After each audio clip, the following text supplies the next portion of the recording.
Hello, everyone, and welcome to another episode of Oppenheimer Security Hearing Transcripts. Today, we're going to be going through Volume VIII of the 8th day of the Oppenheimer Security Hearings. As always, the way that this is going to work is that I'm going to be reading through the transcript, and the person who shows up in the bottom right window is going to be who is supposed to be talking at the moment, and on the left hand side at the bottom you can see who's in the room, and then top right is the calendar, which shows that today is April 21st, 1954, and then the live chat, of course, is in the middle. So yeah, as always, if you have any questions for me about these hearings or any comments or anything you'd like to say, feel free to leave it in the chat and I'll respond. Also, if you are watching this back on replay, feel free to leave your questions in the comments section below and I will reply to you in text. So yeah, also going forward for the course of the summer, I'm going to be doing these on Fridays around this time rather than Sundays, just because that works better with my schedule now. But yeah, also I'm excited because I am working on my book, my 4th book, that I plan to publish this fall, November 29th. And recently I've been working on making the cover art for this next book, and I'm really excited about it. It's been pretty difficult to work on this cover art, but I think it's going to come together nicely. Previously, I've used Photoshop or Krita, like these two-dimensional drawing apps to make the covers for my previous books, but for this book, I wanted the cover to be a model of DNA, and so I downloaded the application Blender, which is this 3D rendering software, and it has been very difficult to get the geometry right for this DNA structure. It's very interesting. Like, I tried a bunch of different ways to do the math on it, and like it's literally just spheres, like a bunch of spheres placed in the right position to look like DNA. So it shouldn't be that hard to make in Blender. But I have spent so many hours just fiddling with the math of everything because like there's all these 3-dimensional rotations and like triangulation and stuff that I'm trying to figure out to get the model to be accurate and look good. So that's been some tough work, but it's also been fun. I've also been working on writing, of course, to get my final draft of this next book up to shape. It's going to be called The Fall of the Four Bases, and it's going to be on Amazon as a paperback, hardcover, or ebook. So, yeah. But with all that out of the way, let's get started with the hearing.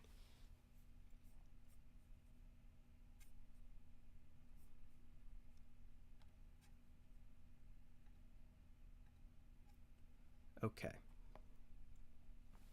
So it's April 21st, 1954. The above entitled matter came on for hearing pursuant to recess before the board at 9:30 a.m.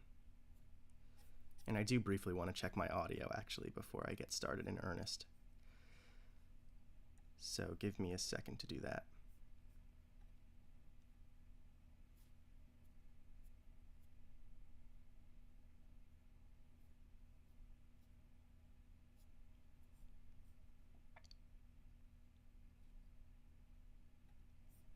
All right, audio looks good. So we begin with Gordon Gray. He says, "The proceeding will resume. Mr. Pike, do you wish to testify under oath? You are not required to do so." Okay, so we have our first witness already, which is Sumner T. Pike. So he is going to be here. And bring his box up here. I would rather testify under oath. What is your full name, sir? Sumner T. Pike. Sumner T. Pike, do you swear that the testimony you are to give the board shall be the truth, the whole truth, and nothing but the truth, so help you God?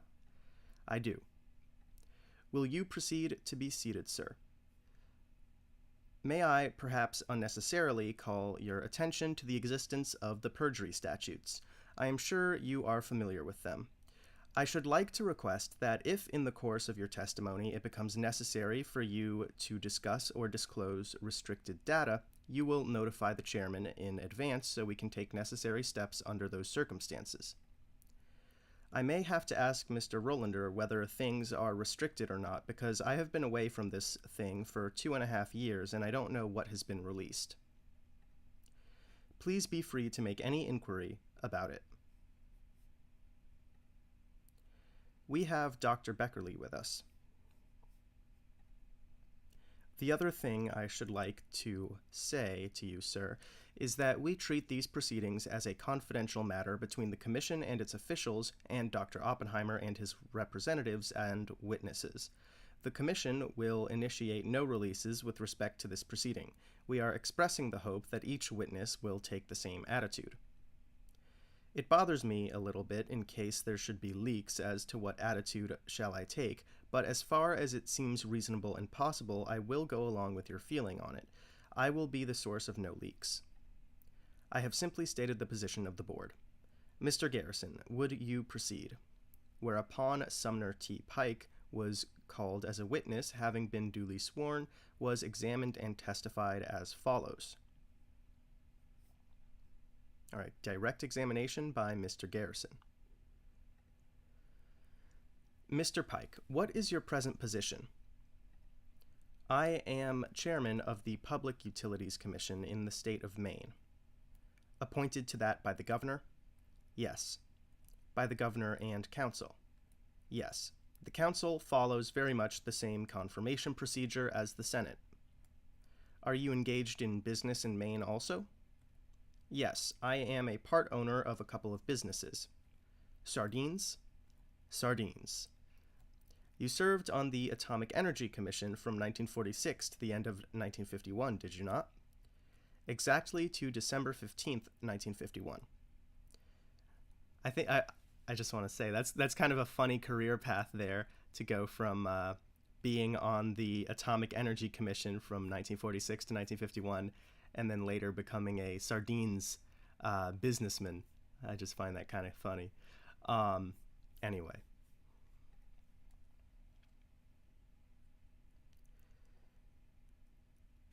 Okay, exactly to December 15th, 1951. You were acting chairman the last 4 months? No, it was between the time Mr. Lilienthal left, which I think was in February 1950, until Gordon Dean was appointed, I believe in July of that same year, for a few months. During this period, you were well acquainted with Dr. Oppenheimer? Yes. Would you say something about the nature and extent of that relationship? I first met Dr. Oppenheimer, I think, at the first meeting of the General Advisory Committee. I don't remember the date of that. During that period, which must have been late 1946 or early 1947, until the day I left. It happens to be the day that they were meeting.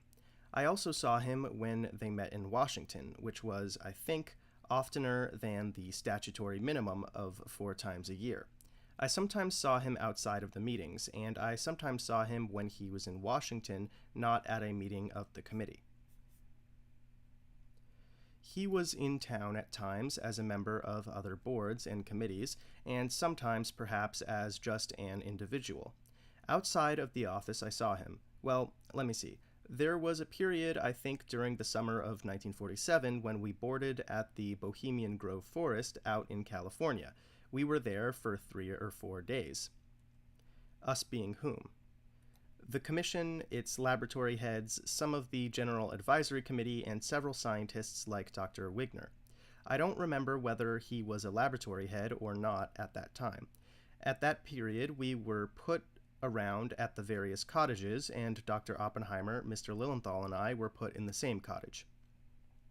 There were other times, once perhaps, or oftener, when the committee was here, I had them up to dinner between their meetings. So that's pretty interesting that they all went to the Bohemian Grove, it sounds like, in the summer of 1947.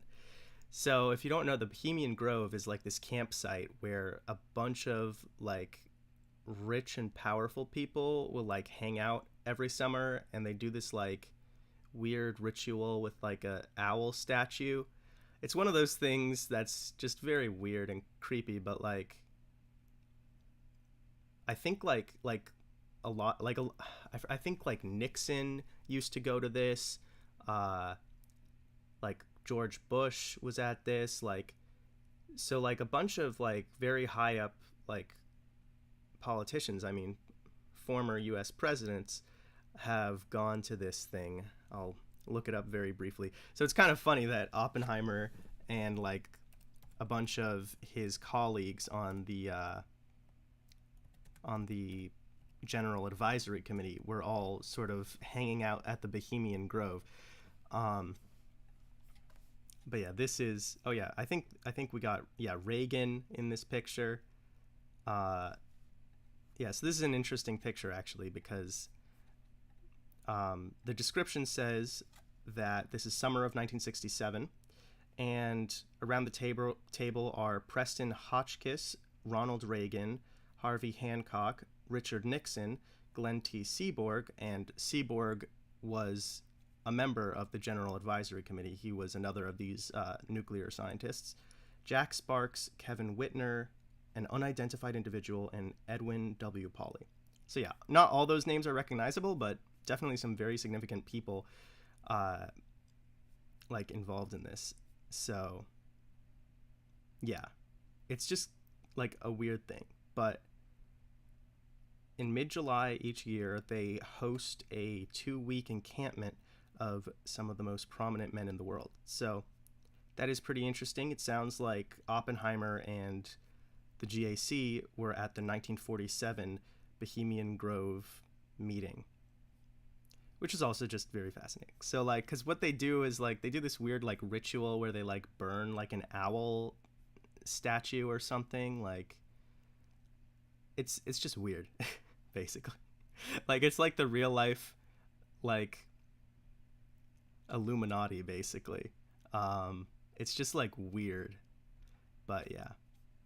And of course there's a lot of like conspiracy theories surrounding it too, of like, you know, people plotting things here, and I'm sure they do, because if you have a bunch of important people together at a meeting that's like private, they're probably going to talk about like important things, and that might influence their decision making. But yeah, anyway, that's just another kind of funny addition. But yeah, back to Pike's testimony. There were other times, once perhaps or oftener, when the committee was here, I had them up to dinner between their meetings. The GAC? The GAC, yes. I saw Dr. Oppenheimer, I think, at Dr. Smith's house. I believe that day I left, I was going to see him again, but there was a bad snowstorm and nobody could get to Dr. Smith's. I have not seen him from then until yesterday. The relations between the Atomic Energy Commission and the GAC were of a fairly close character, would you say? Yes, I should think so. Did you attend meetings of the GAC? Yes, their custom was to ask us in, usually once or twice during their meetings, and then almost invariably at the end of their meetings, at which time Dr. Oppenheimer would give us an oral review of the things that they had been taking up, and the results they arrived at. Later, as I remember it, he would send a written summary. I don't think there was any meeting they had here that I did not attend in part, except possibly when I was away on vacation or on commission business. Did you attend a meeting in Princeton in the early summer of 1951, over which Dr. Oppenheimer presided? Yes. The purpose of that meeting was to push forward with It was to pull together, as I remember it, various ideas that had developed about hydrogen or fusion weapons. It was quite a substantial meeting. As I remember, it lasted the better part of 2 days. Mr. Pike, there has been a good deal of testimony here about the work of the GAC, and I'm going to try to avoid duplicating the record, so I will just ask you a general question. Based on your observations and of the knowledge of the work of the GAC and of Dr. Oppenheimer's chairmanship of it, did you form any impression as to his own contribution to strengthening the country in the 6 years that you have been talking about? Yes. I think the GAC, under his chairmanship, made a major contribution to the work of the Commission, and the Commission, I take it, was trying to work for the good of the country. You have read the Commission's letter of December 23, 1953, which initiated these proceedings, containing the derogatory information about Dr. Oppenheimer. Yes, I read the New York Times, which I take it gave the full letter. On the basis of your knowledge of Dr. Oppenheimer and your experiences with him, what is your opinion as to his loyalty? I never had any question about his loyalty. I think he is a man of essential integrity. I think he has been a fool several times, but there was nothing in there that shook my feeling. As a matter of fact, it was a pretty good summary, it seemed to me, of the material that was turned over to us in early 1947 by the FBI, all except the last thing about the hydrogen bomb. Of course, that was not in then. The letter, and I assume the file contained data about past associations of his. Yes. In your judgment, is his character and the associations of the past and his loyalty such that if he were to continue to have access to restricted data, he would not endanger the common defense or security? No, I don't think he would endanger the common defense or security the least bit.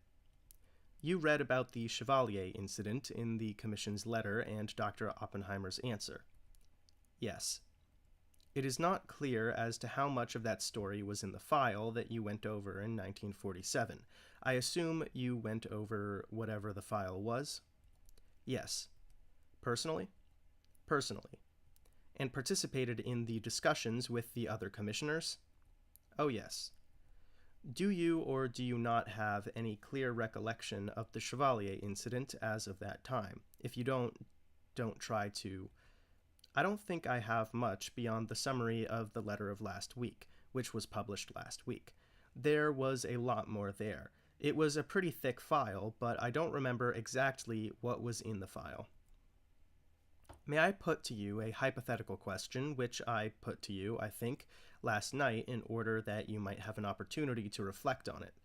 Supposing that it were established, in addition to the description of the incident as it appears in the Commission's letter, that after the conversation between Chevalier and Dr. Oppenheimer, in which Chevalier had informed him that Eltiton was in a position to transmit secret data to the Russians, that for several months Dr. Oppenheimer failed to report the matter to the security officers, that thereafter he did on his own initiative report to the security officers, but revealed only the name of Eltiton and declined when pressed to do so to reveal the name of Chevalier, was not frank in describing the exact circumstances of what had taken place, added to the story about Chevalier without mentioning many certain facts which were not in the picture, that later, when again pressed to reveal the name of Chevalier, he again declined, that General Groves asked him to reveal the name and he said he would not do so unless ordered, that General Groves said he didn't want to order him to do it, asked him to think it over, and met with him again and said he would have to order him unless Dr. Oppenheimer would tell him the name,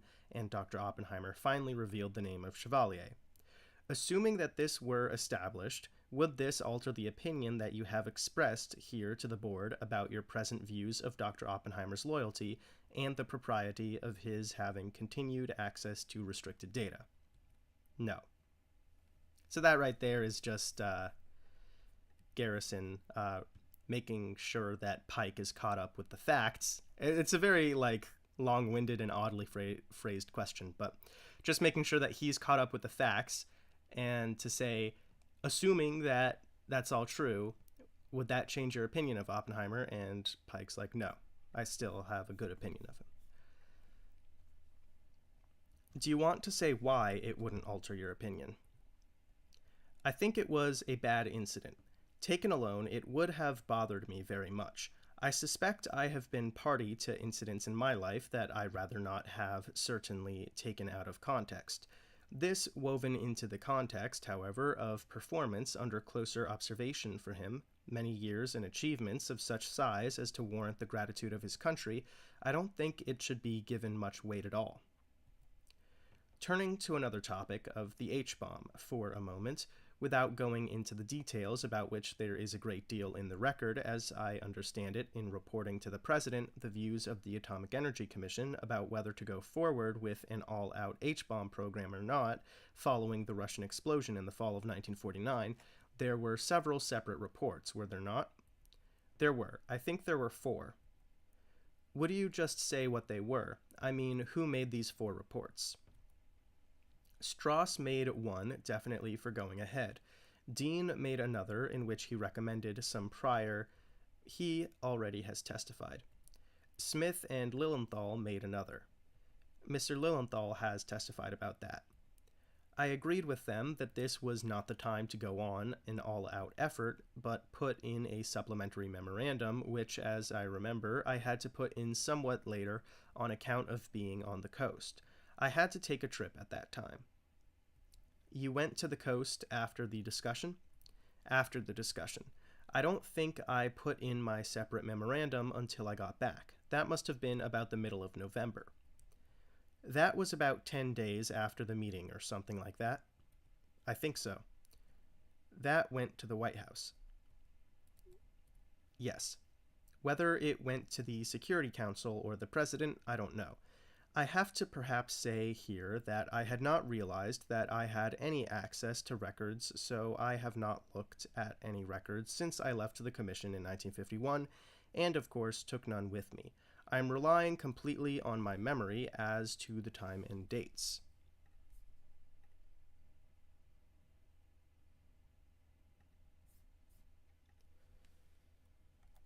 Do you remember the substance of the points that you made in that memorandum? I think so. Would you state them? One of them was that we had no knowledge that the military needed such a weapon. Another one was that the cost of producing tritium in terms of plutonium that might otherwise be produced looked fantastically high, 80 to 100 times probably, gram for gram. The third one, and this sort of tied into the first, was, as we all know, that the damage power of the bomb does not increase with the size of the explosion, and it seemed that it might possibly be a wasted effort to make a great big one where some smaller ones would get more efficiency. I think I put in another one, that as between the fission work we were doing and the fusion thing in question here, there were some good things about the fission things. Up to that time, and up to the present, nobody has brought up anything useful for mankind out of the fusion. Out of the fusion. The fusion. In other words, I have never yet heard of any possibility of anything beneficial coming from the hydrogen end of it, in terms of useful energy, other than as a weapon. Again, I'm going entirely from memory, but I think that is what I put in my memorandum. These were your own independent views? They were my own. They could not be completely independent because the Lord knows we had been talking and discussing, and let us say arguing, for well over a month at that time, possibly nearer 2 months, so the views were the result of a great deal of discussion. I think they were my own. I came with a slightly different set of reasons than the others, although I did come out with the same recommendation as Lilienthal and Smith did. I think that is all, Mr. Chairman. I have no questions. I have some questions, Mr. Pike. I have been, in the course of these proceedings, pursuing something that has been illusory and evasive, as far as I'm concerned, and it may be just because I don't comprehend what has been said. This perhaps involves a matter of recollection on your part, so of course you can testify only what you recall about it. In Dr. Oppenheimer's reply, dated March 4th, to General Nichols' letter, he referred to the October 29, 1949 meeting of the General Advisory Committee and indicated that this meeting was called to consider 2 questions. One was the general questions in the light of the news about the Soviet success. Was the Commission doing all it should do, and if not, in what way should it alter its course?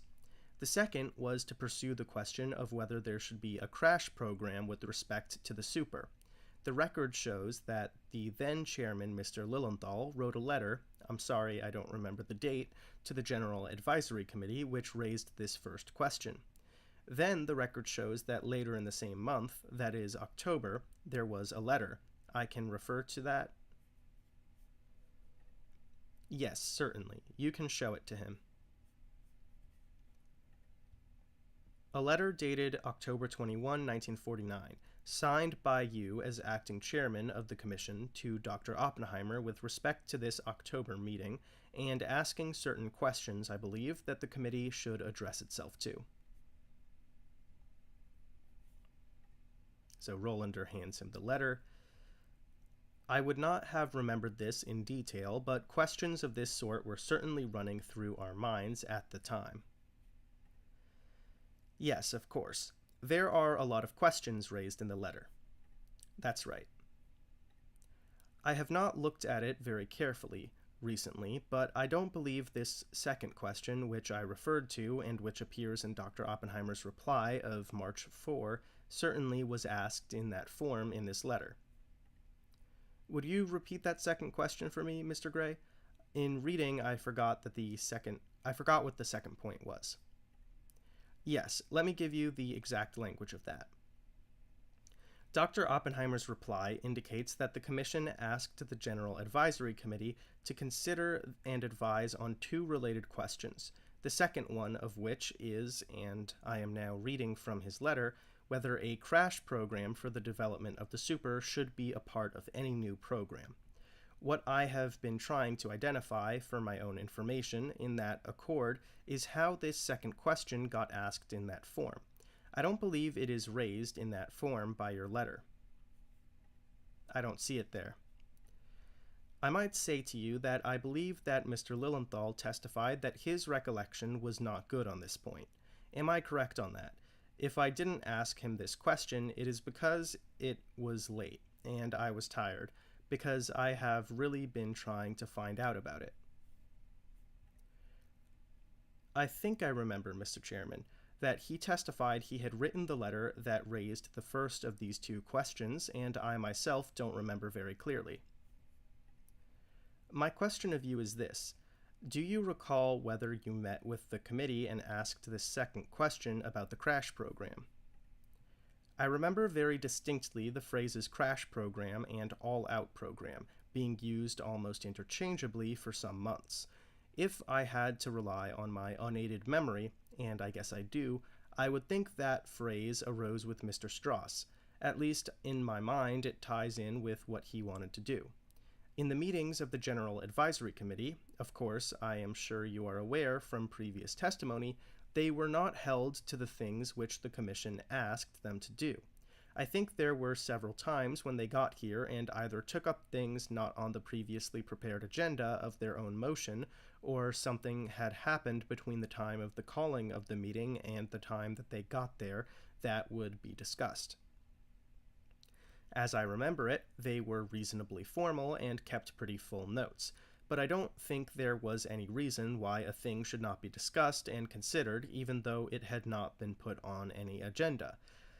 Like the calling of a meeting of a board of directors or stockholders, you tell them what you know should be discussed and then you leave room for anything new that may come up. It seems to me that knowing there was a very strong recommendation for a heavy program on what we now call the super, I guess, but that is an old name, this would inevitably have come up in the discussion called for by this letter. I don't know whether I am helping you out or not. The crash program, or the all-out program, let us say, was an extreme of one position. It seems to me, let us say, that that was the position that Mr. Strauss took. It was the position that the government of the United States ultimately took. I'm saying at this time. The program as laid down by the President in 1950, 2 or 3 months later, was, yes, pretty close to a crash program. in that, as you may remember, I don't think this is classified, it was very shortly embodied in a budget that was set up, an emergency deficiency bill, a very large size, in addition to the one which we had already sent up that year, which had already strained the imagination of the Appropriations Committee pretty strongly. That was a heavy program, yes. I'm trying to answer your question. I'm afraid I haven't very well. I'm afraid you haven't, and I won't take any more of your time in pursuing it. I don't think you can answer it. I think you have indicated your memory is not clear as to the letter or instructions. My impression is that this crept into the discussion and probably got the name Crash somewhere along the line because it was a convenient handle, just as the name of Super came along. I don't know where it came from, but it became a convenient handle. I would like to return to something else, if I may, Mr. Pike, and that is the consideration given by the Commission to the clearance of Dr. Oppenheimer in, I believe, March 1947. I think that's right. Is it your recollection that the Commission took formal action to clear Dr. Oppenheimer? I might say there is some confusion about this. I don't have any clear recollection that we took formal action to clear him then. I think you are all aware that was a period of extreme confusion. Yes. When the confirmation hearings were going on the Hill, when the Commission was going through the initial throes of organization and really had not started to organize, my memory is that even the minutes themselves had to be rewritten, some months later, that is, the minutes of the meeting. I may be wrong about that, but if you told me that something was not on the record as of that time, I would say I would not be at all surprised. I think the fact is that in August something was written which purported to reflect action taken in March. February. It said February. It said February, when indeed whatever took place actually took place in March. So there is a good deal of confusion. I don't think the record is clear that there was formal action which cleared Dr. Oppenheimer in 1947. I'm just asking you whether you are surprised to hear me say that the record is not clear on that point. No, sir, I'm not. I think both Mr. Beckerly and Mr. Rolander were here during that period. This is off the particular subject of Dr. Oppenheimer, but as I remember it, Lyle Belsley was succeeded by Roy Snapp as secretary, and Belsley's records were in unsatisfactory shape and unsatisfactory to everybody. I think Snapp went right back and took what he could find, and wrote up things. There were a lot of ex post facto things in the record. I think you will find, if you go through it, there were a lot of things picked up and a lot of things missed that should have been picked up. The fact is that the chairman of the commission discussed this matter with people in the White House at about the time that the commission read those files. I'm quite sure about that. Is it possible that this kind of thing could have happened, that the commission knew that the chairman had consulted the White House, that the chairman was perhaps expecting some further word from the White House, that no further word ever came from the White House, and that, in fact, nothing was ever done about the action on the clearance? I suppose that is possible. Of course, that as of date was before the delivery of this dossier. The February date, if I'm not mistaken. Yes, the February date could not, I think, be correct. I'm not sure that it couldn't. You mean it is possible that the clearance might actually have been considered in February? I'm not sure. For instance, the clearance of all the members of the GAC might have been made and considered in February. I'm not sure that it might not have happened that this was the only case where a question was raised. This may have been kept in abeyance to see whether that should have been confirmed until August. I'm no clearer on the thing than our records are, but I think that is all in the realm of possibility. Did you consider, however, this a serious thing at the time? Oh yes, I did. I'm sure we all did. There were 5 of us on the commission. As I remember it, this was a unanimous action. I'm going to change my course now a little bit, Mr. Pike. You testified that one of your reasons for not being enthusiastic about the all-out program was the fact that there had been expressed no military need for this kind of weapon. Yes.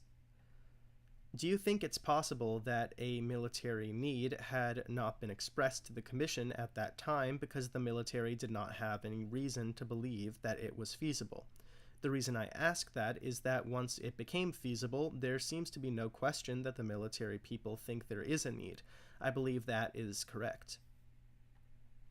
I think you will find, or there should be in the documentation of the Commission and probably in that of the Military Liaison Committee, the first expression of the military that such a thing was desirable.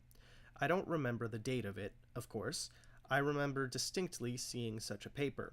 Whether it was in a meeting of the Military Liaison Committee meeting or a commission meeting, I don't remember. I will say this, that we were accustomed to seeing foul-ups over in the military to the point where they could not agree with what they wanted. We were accustomed of knowing all the disagreements between the services.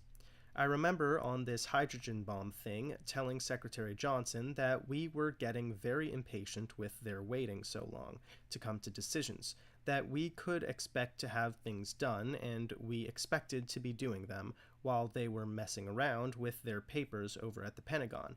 When things went up to the Joint Chiefs of Staff, they went round and round and round until somebody gave them a jolt. I remember frankly in the back of my head thinking that I would like to get these boys on the line. I think later they came on the line. You are perfectly familiar with that. You were in that rat race at one time. My recollection is about the same as yours.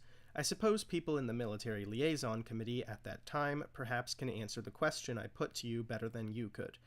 I want to ask you one other serious question. You say that as of 1949, and indeed as of today, so far as you know, there seems to be no use other than a military which might come out of these processes. Yes, sir. I believe that is correct. I'm asking for information. I don't believe we had any testimony on that. I'm sure that there had been none suggested.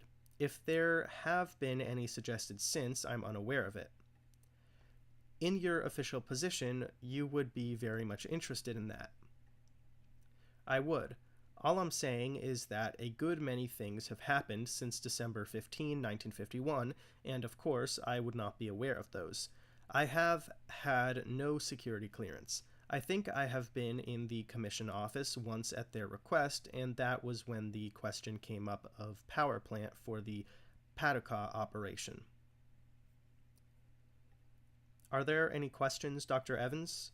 Okay, I do briefly want to say, this is interesting, the idea that there's no application for the fusion research like there was for the fission research. And that is a pretty good point. So the nuclear fission research not only led to the creation of the first atomic bomb, but also led to the development of nuclear energy, nuclear power plants, which are like a tremendously efficient source of energy. And the same can't be said of fusion, although we're still working on it basically.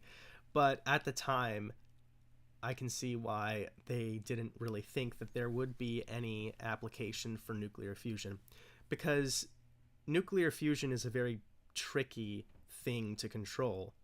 The way that hydrogen bombs work is that they use all of the energy released by the nuclear fission to generate a fast nuclear fusion reaction, and that reaction explodes with 1,000 times the energy of the initial nuclear fission reaction. And the problem with that is, how do you contain that, right? With nuclear fission, it was possible to contain it by having reactor control rods and keeping the entire thing below the criticality limit, where it would just kind of cause a chain reaction and spiral out of control. But the thing with fusion is that if you don't have that initial kick of energy from something like a nuclear fission bomb, then the fusion reaction just can't get started, because the fusion reaction needs a very high initial kick, a very high spark to get started. Um, and so it's like, how do you contain that once it's gotten started? So it's a very difficult question, but people are still researching it today. Um, and there's obviously a joke about fusion energy, which is that it's the technology that's always 20 years away. Because if you see articles about it, like in the news today, people might say like, "Oh, we're 20 years away from a successful nuclear fusion like power plant." But if you read like newspapers in like the 1980s, they would be saying the exact same thing. "Oh, we're 20 years away from a like working nuclear fusion power plant." And so it's just a very difficult problem to accomplish, um, just because of the energies involved. So yeah, anyway, I'll get back to it in just a second.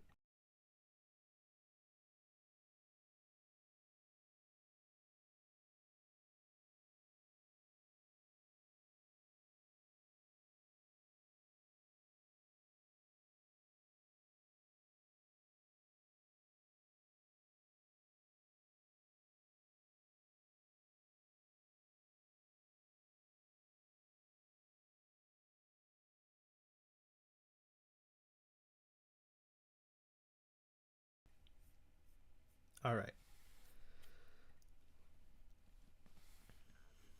Are there any questions, Dr. Evans? Yes. Mr. Pike, I understand that you did say that Dr. Oppenheimer made a number of mistakes. I think so, yes. I want to ask you another question. If you had been in Dr. Oppenheimer's position when he was approached in this matter about giving information to our enemies, you would have reported that immediately, would you not? In 1943, I think I would have. I fortunately was not in the position of having that question put up to me, but I think I would have. I wish you would explain. Do you think there is any military need today for a super? Yes, I believe there is, Doctor. I think if you go back and get the document I think exists, you will see one or two reasons that I didn't have in mind. One of them, for instance, is that you get a much larger margin of error for a miss, something, for example, that will take a radius of 10 miles rather than 1 mile. Another one is that if you can get through, you only put at risk one or two or three planes as against a flock of them to destroy a big target. I can rationalize uses for the super. I felt that the military desirability of the super ought to be estimated by military people rather than a bunch of civilians like ourselves. I still think their views would be quite authoritative with me. That's also an interesting answer. At this time, all of the nuclear capabilities were based on just planes physically dropping the bombs. And so what he's saying here is that, well, if you only need one bomb instead of like 100, then you only need one plane instead of 100, and that's a lot less risky. But today, we have like intercontinental ballistic missiles that can also do the job. But this is 1954 we're talking about, which is 4 or 5 years before the establishment of NASA. So America did not have that rocketry capability at that time. There were some experiments in rocketry during World War II. I believe the Germans used a few rockets to bomb Britain, but these were very limited in capacity. Actually, I think that's part of the controversy with Werner von Braun, who worked for the Nazi government to create these missiles that would strike Britain. So, um, so rocketry was definitely in its infancy at this time, and so the only way to deliver any sort of bomb was by plane. Um, and yeah, I mean, the arms race just continued to get worse and worse. Obviously, once you hit the 60s, you get all these like missiles that can like strike almost anywhere on Earth. Well, maybe that's a bit of an exaggeration. Like in 1962, you had these missiles that could go like a few thousand miles, and that's why you had this controversy with you had the Cuban Missile Crisis, where Russia put nuclear missiles in Cuba because America had nuclear missiles in Turkey. And the reason you want these missiles to be that close is because then your enemy territory is within range. So you only had a few thousand miles of range. But that's so much more significant than what they even had in the 50s. So from the 50s to the 60s is a huge increase in range. But then now today you have missiles that can pretty much strike anywhere on Earth. Because the way that ICBMs work is that they enter a suborbital trajectory, and that trajectory will just naturally take them to the destination. So when you enter orbit, like with a rocket, you're just sort of, going sideways fast enough that the Earth curves away from you before you can fall. With a suborbital trajectory, you approach that kind of situation, but you don't quite reach it. So you have an orbit that intersects the ground again.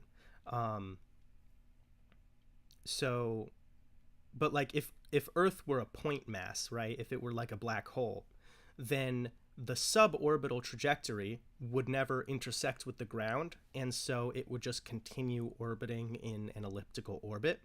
But since the Earth has a physical radius, that orbit gets interrupted, and that is how the impact occurs. And that's why these missiles are called ballistic, because they're following a ballistic trajectory, which is one that's just informed by the force of gravity. So, yeah. So very, very interesting stuff here.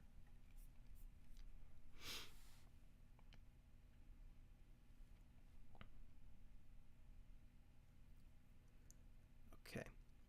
I still think their views would be quite authoritative with me. You wished in your own account here to go rather slow on this super, didn't you? I wished to get, as I testified later before the Joint Committee, to get more facts before going out on a crash program. This was a thing involving, as I remember it, at least a couple of $1 billion. I would like to bring in here one thing that was not very well considered in the period we were talking about, but had to come up some months later. I think it was after Mr. Lilienthal left. I remember I was on that committee of the National Security Council. The order had been given, and the question was not whether to go ahead, but how to go ahead. I brought up at that meeting my point of view, which was that this country could be in no more miserable position than to have a successful development on our hands, and then to have to spend 3 or 4 years in building factories to produce the thing. Therefore, in going ahead with the development, we had to, at the same time, go ahead with our factories or plants, just as though we were sure we were going to have a successful development. That seemed to me always to be an inherent part of the development question. You see, why would we be in a miserable position? You see why we would be in a miserable position. We had proven that it could be done, and somebody else could have easily proven the same thing at the same time, and 3 or 4 years to build plants would be a pretty tough period. So it involved a major expenditure of time and money and effort and manpower, and it was not a thing to be gone into lightly. I wanted to get some important facts into the picture, all the facts that could be gotten, and I was not willing to recommend a drive program until we had some of those facts. Some of them came in, if I'm not mistaken. I think we got that military appraisal, or at least a military appraisal, before the January 1950 decision from the White House. I'm not completely sure of that, but I think that was in. I don't know whether I have answered your question or not. Yes, I think you have. The thing that I was trying to get your opinion on was as to whether A-bombs as big as this and as costly as this would mean that we ought to have a lot of targets on which to use them, whereas if we only had a couple, it would be like killing a mosquito with a sledgehammer. This was in my mind. I'm afraid to give numbers would be to get into a security point. The first military appraisal I saw indicated that there were not very many targets on which they thought such a big bomb would be required. There were some. Thank you. Yeah, the only really application of a fusion bomb as opposed to a normal, like, fission bomb, atomic bomb, is if you want to take out, like, an entire metro area rather than just, like, the center of a city. And so, naturally, the thought back then was on Moscow, because Moscow was this massive city and kind of sprawling, and so it's like, well, if we need to, like, destroy the Russians, then we're gonna go do that. Which, yeah, is pretty disturbing, obviously. But yeah, like, it's interesting how the atomic bomb has affected things like urban planning. So the rise of, like, massive, like, suburbs in the US is largely because people did not want to be in city centers anymore when they knew it was possible that the Russians could drop a bomb on them. So, yeah. Anyway.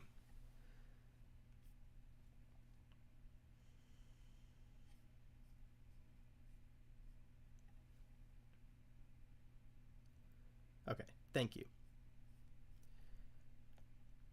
I have just one question suggested by Dr. Evans' question. Your view was that we ought to know more about it. You were not just unalterably opposed. No, I think I put in my memorandum, which you should have the qualification at this time. Is it your recollection that most of the members of the General Advisory Committee were opposed at any time? No, that is not my recollection, although I would, of course, have to refresh my memory. That is not my recollection.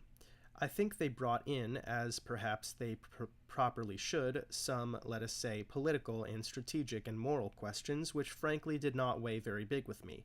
As far as I'm concerned, there was not then, and there is not now, a great deal of difference in morality between one kind of warfare and another. This stuff never affected me very much. But I think the GAC did give it, perhaps, more consideration than I did. Do you have any questions? Just a few, Mr. Chairman.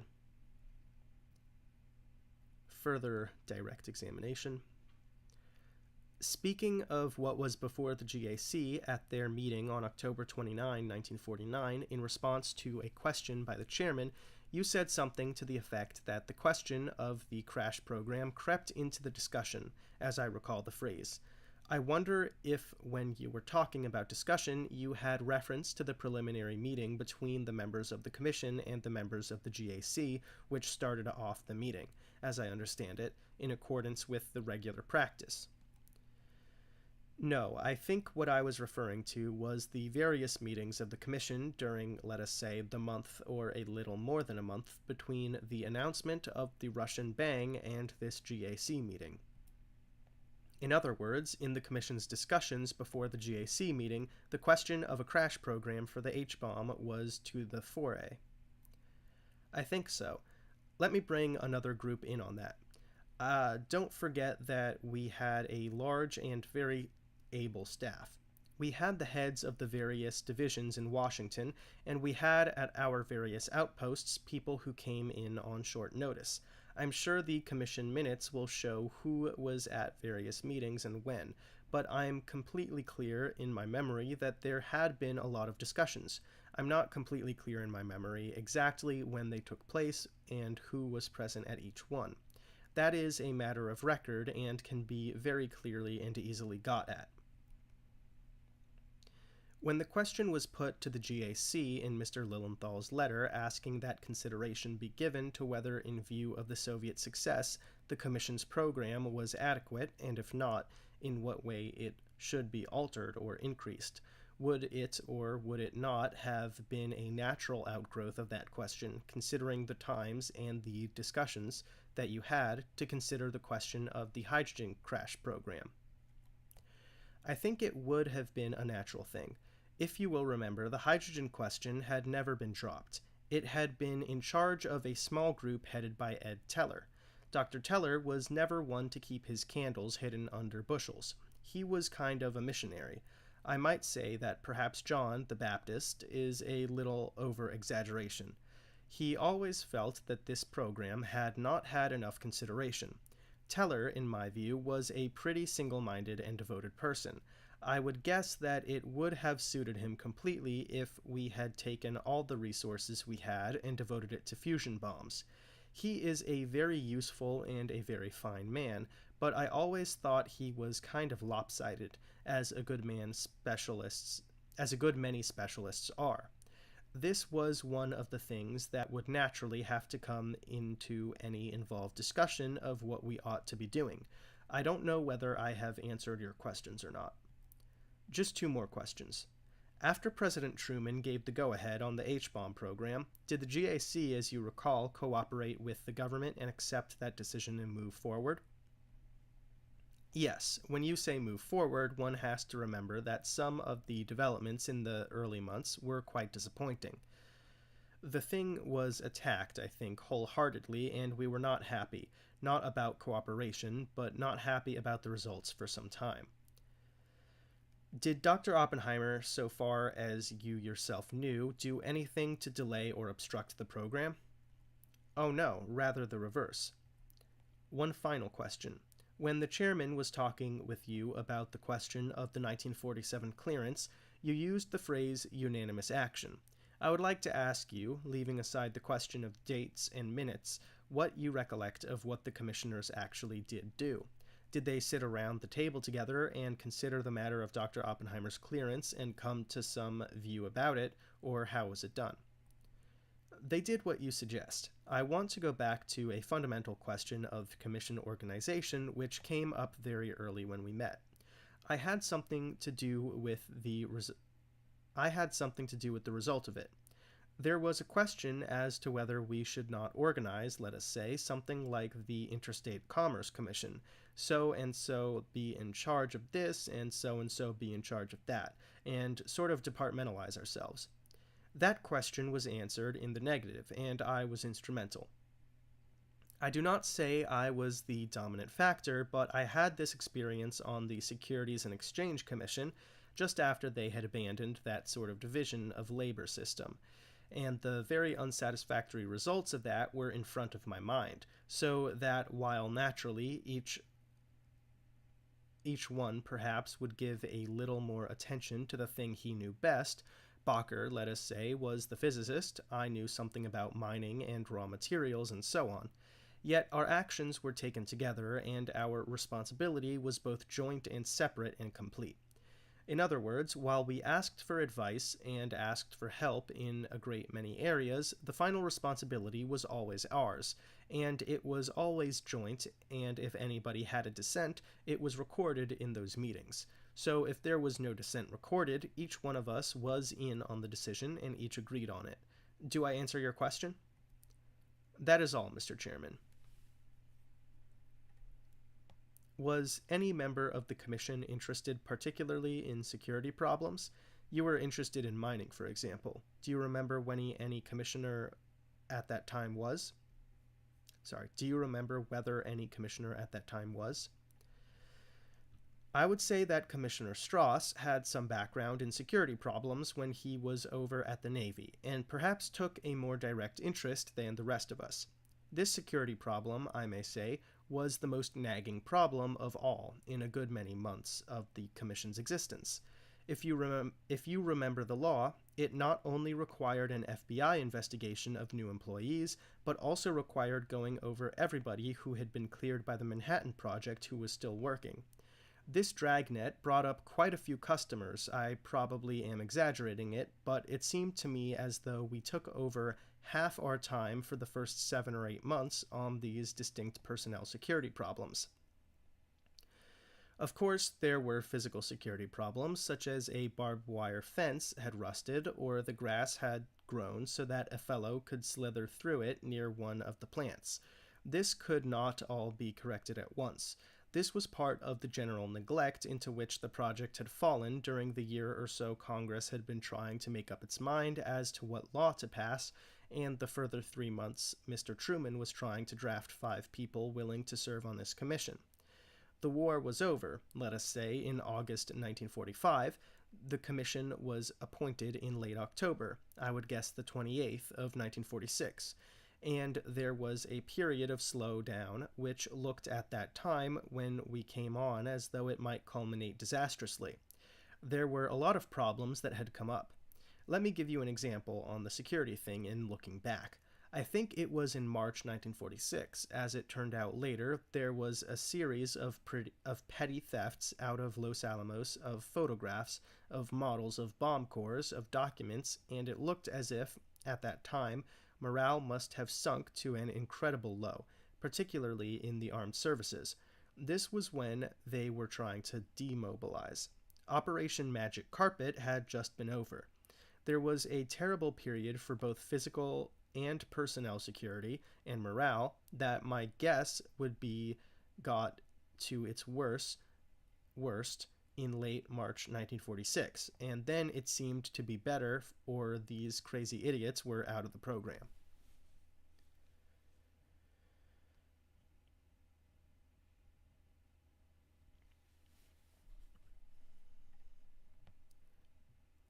Mr. Lilienthal testified that the Deputy General Counsel of the Commission, Mr. Volpe, was active with him in considering Dr. Oppenheimer's clearance. Do you recall whether counsel of the Commission participated in this, Mr. Pike? No, I don't. Would he have normally sat with the Commission when they considered these security cases? No. The counsel of the Commission, like every other officer of the Commission, was called in when the Commission felt it needed him.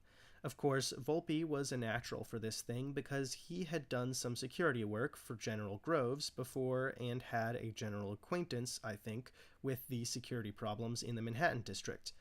During this period, as I say, we had no security officer. Or if we had one, I don't remember who it was.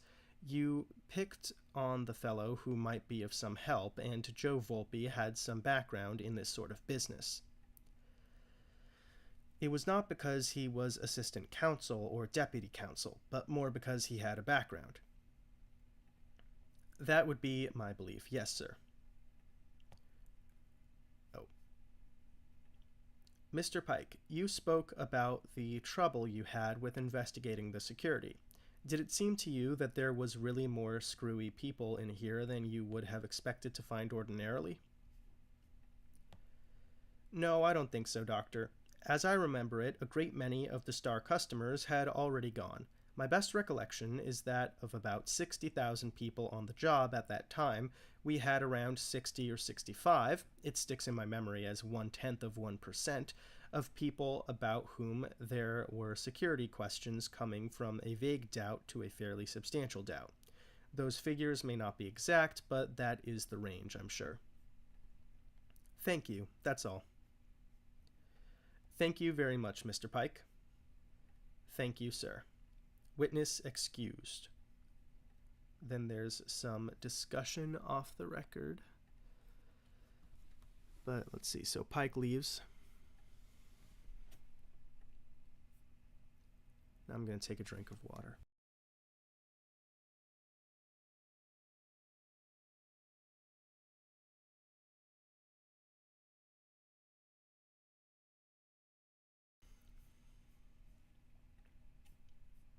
All right. Let us get back on the record. As I said, Mr. Chairman, we have not had an opportunity to review all of the transcripts of what we had hoped to be unclassified portions of the hearing, so we have permitted Dr. Oppenheimer and his counsel to review the transcripts here in the AEC building. As we complete our review, we turn the transcripts over to them by receipt. I have also permitted them to use secretaries for the purpose, as I understood, to assist them in preparing questions and what material they needed to continue their presentation.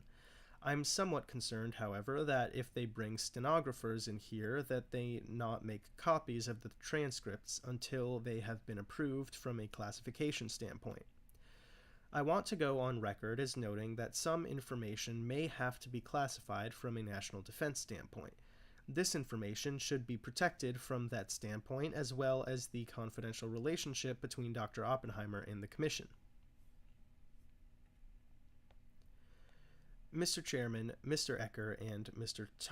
Topkis from my office have been at my request making summaries of various portions of the transcript and have the transcript as a whole in the room assigned to us and with a stenographer at intervals to whom they have been dictating. Up to this point, I had assumed that there was no problem about this at all. I suppose in the nature of things, there are bound to be where something in the record needs to be cleared up, a quotation here and there directly from the transcript dictated to the stenographer to write up so that we can study it. It is awfully hard for us to work here ourselves in that room. Now, if there is a security question about the contents or about quotations from the transcript, I would like to know what it is so we could have an understanding about it. Do I understand that these transcripts that we have been working on are still in some way being reviewed? Yes, they are. They are being reviewed not only by our own classification officer, but by representatives of other agencies.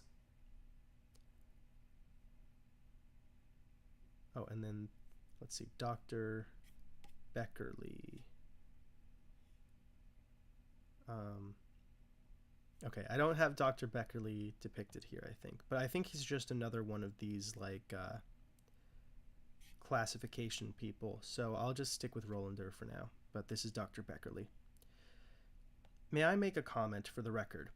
We have made arrangements with the Department of Defense for review of certain portions of the transcript. 2 or 3 people are coming over at 1 o'clock today. I hope we will be able to clean up all of the Defense Department questions with respect to the transcripts to date at that time. There is some intelligence data that has crept in a few spots. I have taken steps to have that reviewed. In addition, there is some material which may have sensitivity in the Department of State. That is also being reviewed at the present time. Have you any suggestions to offer about it? Beckerly again. I would be happy to define the areas which I'm... Here, wait, let me just...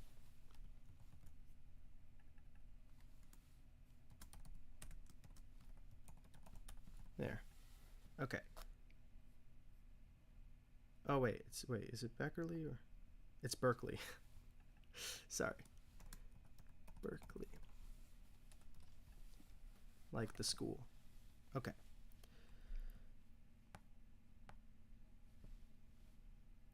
I would be happy to define the areas which I'm quite sure there are some questions about. Whether there is any classified information in these particular sections, I don't know. Could you mark the portions of the transcript that are being reviewed for security purposes and then have it understood that we would not make any quotations from those portions of the transcript? I certainly could, yes. I can identify the areas where there is some possible sensitivity, but in view of the fact that these are matters outside of the purview of the Commission, I have no way of knowing whether these are or are not sensitive.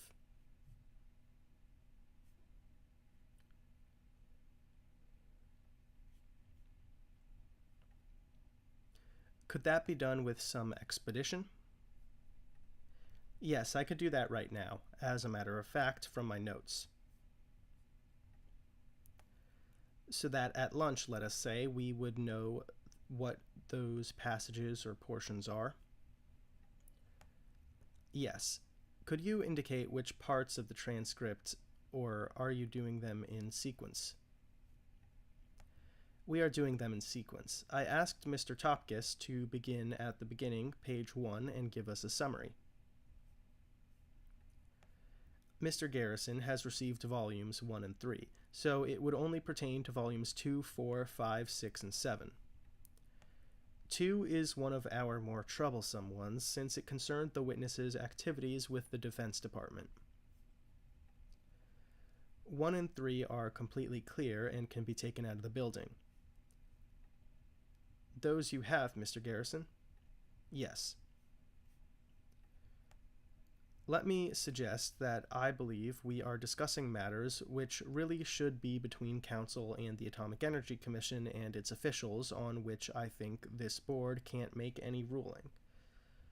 I don't mind hearing the discussion, but I think we are taking the time of the board to cover material with which you ought to deal with Mr. Rolander. Yes, there are volumes 5 and 6 of the Transcript. When will we get those? I like that he just ignores him. Anyway. 5 has some material which I have asked State to look at. I can define the areas. We had them to work on last night, but not this morning. If this conversation is going to be pursued, I'm going to have the board excused and let Mr. Rolander and Mr. Garrison discuss it. It is relevant to the board because it is a part of the whole procedural problem we do face, which we have to bring to the board's attention, Mr. Chairman. Anything that is under the jurisdiction of this board should be brought to the board's attention, but I cannot make a ruling on security matters. Mr. Chairman, just one statement for the record. If there is anything, we will make our copies available to you of everything that we have dictated or written up to this point, that we have extracted from the minutes that has a security question. We want to make it perfectly clear that we will return that to you. Fine. That then can be worked out. We will take a short recess, whereupon a short recess was taken. Okay, so they're taking a brief recess. Let's give a moment to rearrange things. Yeah, it's funny. I try to have everyone listed that's going to show up in the hearing, like on the purple screen to the bottom left. But sometimes people aren't listed until they just randomly start talking, and I'm just like, what? Who are you? Where did you come from? So that's Dr. Berkeley, but I think he's just another classification officer. Anyway, so now we return from the recess. And let's just make sure everything's still good.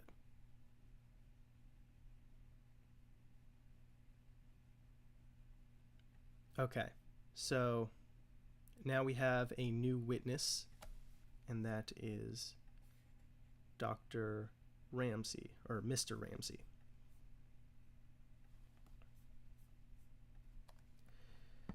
Would you stand and raise your right hand, please? Yes, sir. Do you wish to testify under oath? Yes, sir. You are not required to do so, but all of the witnesses have. I'm perfectly willing. Norman Foster Ramsey, Jr., do you swear that the testimony you are to give the board shall be the truth, the whole truth, and nothing but the truth, so help you God? I do. Whereupon Norman Foster Ramsey, Jr. was called as a witness, and having been first duly sworn, was examined and testified as follows. Will you be seated, please, sir? It is my duty to call your attention to the existence of the perjury statutes. I assume you are familiar with them. Okay, etc., etc. He talks about perjury. Excuse me. He talks about perjury, he talks about restricted data, and he talks about the confidentiality of the hearings. Okay.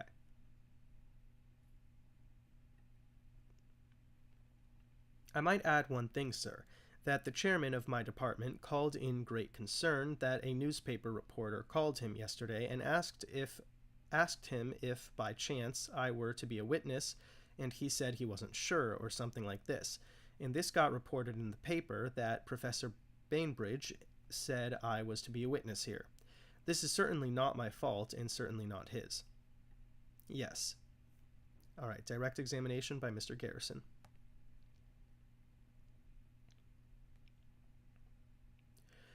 You are a professor of physics at Harvard University.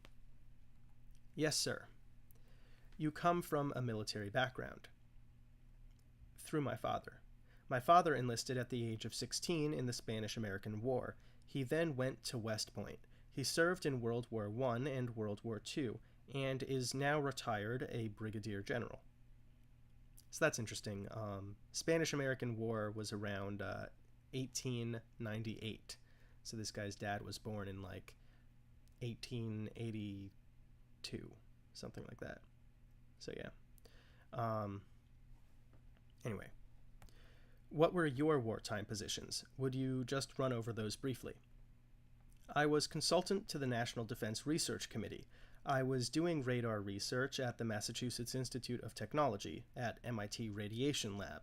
I was an expert consultant to the Secretary of War in the Pentagon building with the Air Force during about 1942 to 43, and I was at Los Alamos from 1943 to the end of the war, during which time I actually was officially employed as an expert consultant to the Secretary of War, though I worked completely within the Los Alamos location. What positions in the government do you now hold? No full-time position. I'm a consultant to a number of the services. That is, I'm a member of the Air Force Scientific Advisory Board. I'm a member of the newly established Defense Department panel on atomic energy. Excuse me, is that panel in substance the successor to the atomic energy responsibilities of the Research and Development Board? Not in a certain sense a strict successor, but with the reorganization, this is what has been substituted for it. I'm actually also supposed to be today, and yesterday as well, attending a meeting of the Knothole Committee of the United States Army on combat preparedness and various other more minor things. When did you first meet Dr. Oppenheimer? I first met Dr. Oppenheimer in the summer of 1940. This was at a meeting of the American Physical Society?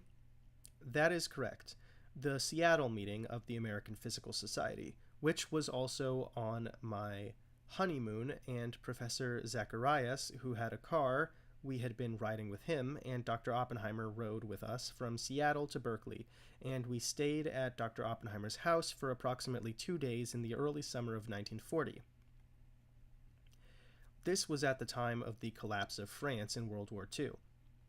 Yes, sir. Did you have any conversations with Dr. Oppenheimer about that? We had a number of conversations, and it is certainly difficult to reconstruct all of them in any detail. I wouldn't ask you to. On the other hand, I do remember some. In particular, there were some on that at which Dr. Oppenheimer expressed a very grave concern for the French and the British, and particularly a rather fondness for Paris, and the trouble which it was very actively in at that time, though this was at the time of the Russian-Nazi Pact. At Los Alamos, when you were there from 1943 to 1945, what was your particular job? I was head of the so-called delivery group, which meant that this was the group that was concerned with making sure that the Los Alamos weapon was a real weapon, that is, something that could be carried in an airplane and dropped from the same. Also, this meant I had charge of the relationship with the Army Air Forces and the 509th Bombardment Group, both in testing of the same, and then ultimately, actually, I was chief scientist at Tinian, where we assembled the 2 atomic bombs used during the war. Actually, the late Admiral Parsons was head of the group at Tinian, and I was chief scientist under Admiral Parsons. To what extent was there compartmentalization at Los Alamos, and what would your observation be as to the general policy which was adopted there about the division of labor among the groups? I would say for the basic scientific developments, there was very little compartmentalization for very good reasons. This was also true at the MIT Radiation Lab. It had been discovered quite early in the war in a number of labs that inefficiency went up very rapidly with excessive compartmentalization. Actually, at Los Alamos, my own group, being somewhat more over the direct scientific developments and also being considered one of the most top-secret things, particularly the fact that we were so far along that anyone had any interest in relationships with the Air Force, for this reason we were to a considerable degree compartmentalized. That is, we were never invited to give reports at the staff seminars on what we were doing. Likewise, when we were away from the place, we were in fact required by security regulations, to some degree, to our embarrassment, to be untruthful as saying where we came from. We were not allowed to say we came from Los Alamos. In fact, we had to say we came from other places. Would you care to make any comment upon the quality of Dr. Oppenheimer's leadership at Los Alamos? I don't want a great deal of detail, but just your impression. Yes, sir. I saw it very obviously through the work and was most impressed in every way. I think he did a superb technical job, and one which also made all of us acquire the greatest of respect and admiration for his abilities, and in view of this hearing I might also add his loyalty and his integrity. At the end of the war, was there a problem of holding Los Alamos together? Yes, a very great problem, in that most of the key people in the lab, like myself, were men fundamentally interested in pure science. For patriotic motives, we had by then been devoting 4 or 5 years of our lives, since we had really started in 1940 before the working on things. We were indeed very eager to get back to our research labs, where we would do the fundamental research that we were to do. As a result, everyone was very eager to get away. It was chiefly some rather eloquent pleas on the part of Dr. Oppenheimer that kept many there. Actually, I know of this in 2 ways. One, by the fact that for the initial pleas in this direction, I was not at Los Alamos, since I was in charge of the group at Tinian. Most of us there thought all of our friends would be rushing away from Los Alamos with terrific rapidity. We arranged by cablegram for moving vans, asked our wives to arrange the moving. As a matter of fact, when we got back, we were in some degree of disgrace with the rest of our friends who had the benefit of Oppenheimer's lecture of the importance of staying on. I was actually one of the first people getting away from Los Alamos, and I have been somewhat embarrassed about this ever since. I was also told off about this. During the controversy about whether to go ahead full steam on the H-bomb program or not, that is to say, roughly in the fall of 1949 and continuing on until President Truman's announcement in January of 1950, you were a member of the Air Force Science Advisory Board. That is correct. You did not take any official part in the formulation of policy about the H-bomb? No, sir. I just want to ask you one question.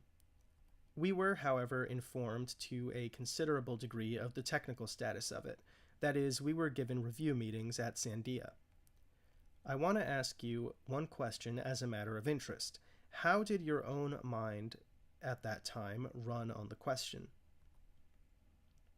I found it a very difficult problem that I worried about a great deal, even though I did not contribute to it. I would say roughly I was in the state of schizophrenia, which I was best described by saying I was actually 55% in favor of going ahead, that is, I felt it was a development even with a crash program was appropriate, and 45% in my own mind against it. Again, this I also recorded as 100% loyalty. It was not a matter of loyalty versus disloyalty, certainly from what I had been presented. It was not a very useful-looking weapon that was being described with the probability that it would take a most fantastic airplane to carry it. I better not go much further. During the past 4 or 5 years, Dr. Oppenheimer, I think, has been chairman of the committee of the Harvard Overseers to visit the Harvard Physics Department. Yes, sir. Have you had some association with him in that connection? Yes, I have had quite a few, chiefly on 2 different problems. The first one was immediately following the outbreak of hostilities in Korea. Our department was very much concerned and worried with what was the best way for our department to contribute to the country when the country was in a state of emergency, at the same time doing its very important work also for the country of training students. We had a number of discussions among ourselves, and a particularly enlightening discussion with our visiting committee under the chairmanship of Dr. Oppenheimer. The visiting committee includes chiefly the various industrial physicists, and I think the help we got from them was very great. During these conversations, Dr. Oppenheimer particularly eloquently expressed the problem that the United States was faced with, the threat that was there from Russia, and emphasized the importance of our doing work, particularly by taking leave from Harvard for consultation, and also urged with the president and provost, at least I am told a bit later, the importance of allowing members of our staff to take such leave. Indeed, they have been taking it. I think, on the whole, we have averaged 1 or 2 men, usually about 2 men, at any one time from our department on leave on one or another defense project. Some, for example, on the H-bomb. There is one at Livermore at the present time. Did you have any discussions with Dr. Oppenheimer in his capacity as chairman of the visiting committee about the question of Professor Wendell Fury? Yes, sir. We had numerous discussions. For background, I should add that our department had the misfortune of having one of the more famous of the cases in one of the congressional investigations, namely a member of the physics department at Harvard, Professor Wendell Fury, in some early hearings of the congressional committees, using the Fifth Amendment. He is no longer using the Fifth Amendment. He did in the early hearings. His first use was without consultation with anyone. In fact, his lawyers said, "Don't discuss this case with anyone." They don't have immunity privileges. He is on his own, I'm afraid, on this kind of matter. Not too bright a fellow. He thought he should use the Fifth Amendment, which I personally greatly regret. After this was done, we had extensive conversations with several members of our visiting committee, particularly Oppenheimer as chairman. Oppenheimer was very vigorously deplored to both some of us in the department and also to Fury himself, the unwisdom of Fury's choice and even the wrongness of Fury's choice in using the Fifth Amendment. He also during the course of this expressed rather strong feelings about the fact that Fury had been for really a fantastically long time a member of the Communist Party.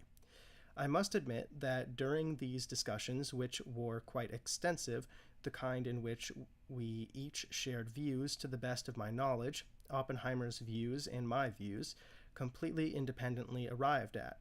We each had those views at the time we first got together, were essentially identical. Did you suspect Fury of being a communist before that time? I actually did not know Fury during the period he was a communist. He was out of the Communist Party when I first met him.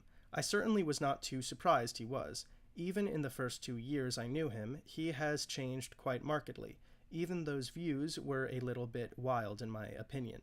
I did not know, and neither did other members of the department know, that he had actually been a member of the Communist Party. I think he had been a graduate student at Berkeley. He had, but I believe I'm correct in saying he had not been a member of the Communist Party at that time. I believe he joined only after he came to Harvard. You were a consultant on Project Lincoln? Yes, sir. Did you have occasion in that capacity? There were several meetings. Actually, I was a consultant in a sense that did not work very hard on the project. I was chiefly called in on various policy discussions. This is an air defense continental defense laboratory of all the services, but particularly the Air Force, under contract to MIT. I was consultant of this and chiefly sat in on various meetings at intervals discussing policy. Dr. Oppenheimer had been on the summer study group there, which group I was not a member of, but which came out with, I think, some very important suggestions for the defense of the United States, most of which, I gather, in one form or another, at least are now being adopted by the armed services. In the policy discussions, we certainly discussed these for a fair extent. Throughout these, again, I had reaffirmed what I had known all along, the deep feeling of loyalty and of concern which Dr. Oppenheimer felt for the United States, and very clearly that the thing of which he was afraid, the country of which he was afraid, was Russia. It was just as much as in the Pentagon building. It was a case a Russian bomber can take off from here and get through. It was not any sort of saying, well now, we better not consider the Russians to be our potential enemy. That is all. Then cross-examination by Mr. Robb. Doctor, when did you first learn that you were going to be a witness here? I first learned that I was to be a witness, I would say, it is hard to say, roughly 3 weeks ago. I had heard of the charges, not of the charges. I had heard that Dr. Oppenheimer's clearance had been suspended prior to that time. I heard about that officially through the Air Forces in conjunction with my work in the Scientific Advisory Board. How did you learn you were going to be a witness? I learned by phone call from Mr. Garrison asking for an appointment, which I admit I had no idea, and we had the appointment. I can look up the exact date in my calendar if it's important. It's not important. Did you discuss the matter of testifying with your superiors?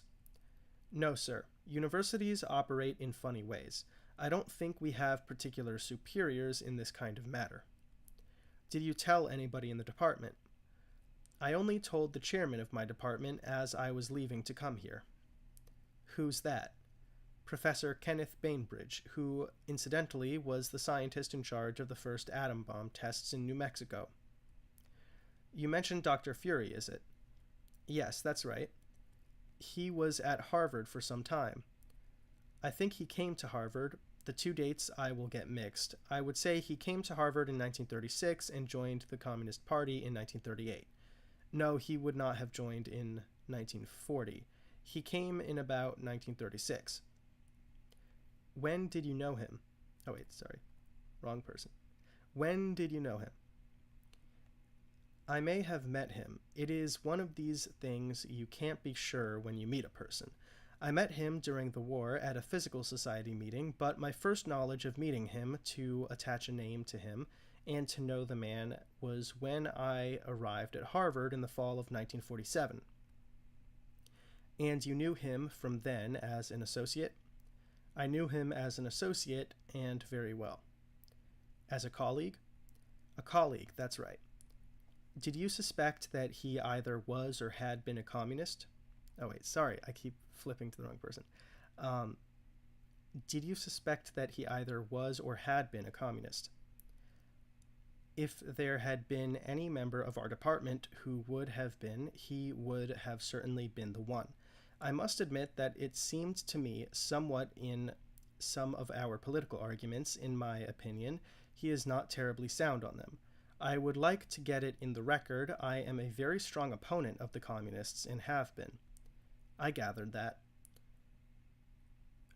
On the other hand, Fury is being confronted with a real tough problem. He has completely changed. Of this I know. He is also now an opponent of the communists. I see in Dr. Oppenheimer's list of publications on his PSQ a lot of publications. Perhaps you better identify for the record what a PSQ is. Personnel Security Questionnaire. There are a lot of articles and things. I see one on the theory of electron and positive. W. Fury, Physics Review 45, 245 to 262, February 15th, 1934. Also, Physics 45, 34 to 43, 34 to 44, March 1, 1934. Would that W. Fury be Wendell? This is the same Fury. I should add one thing on the basis of sworn testimony on several committees from Fury. He was not a member of the Communist Party at that time, and was not a member until 4 years subsequent to that time. He joined in 1938. This is in the testimony of the McCarthy hearing in Boston. It's also in Fury's testimony to the Harvard Corporation, which was investigating his case. Do you recall whether he said where he was when he joined the party? He said he was at Harvard. I know which came first, but I don't know the time sequence. I'm sure it was in 1938 he joined, actually. Did you have a communistic cell at Harvard?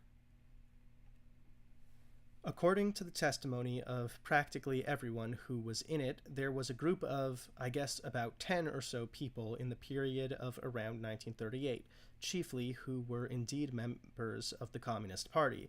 There has been quite a lot of testimony about that group, sir. and by people, all of whom were away out of the Communist Party at the present time, and it indeed emphasizes the point there, all sorts of... Sorry. Weird typos here.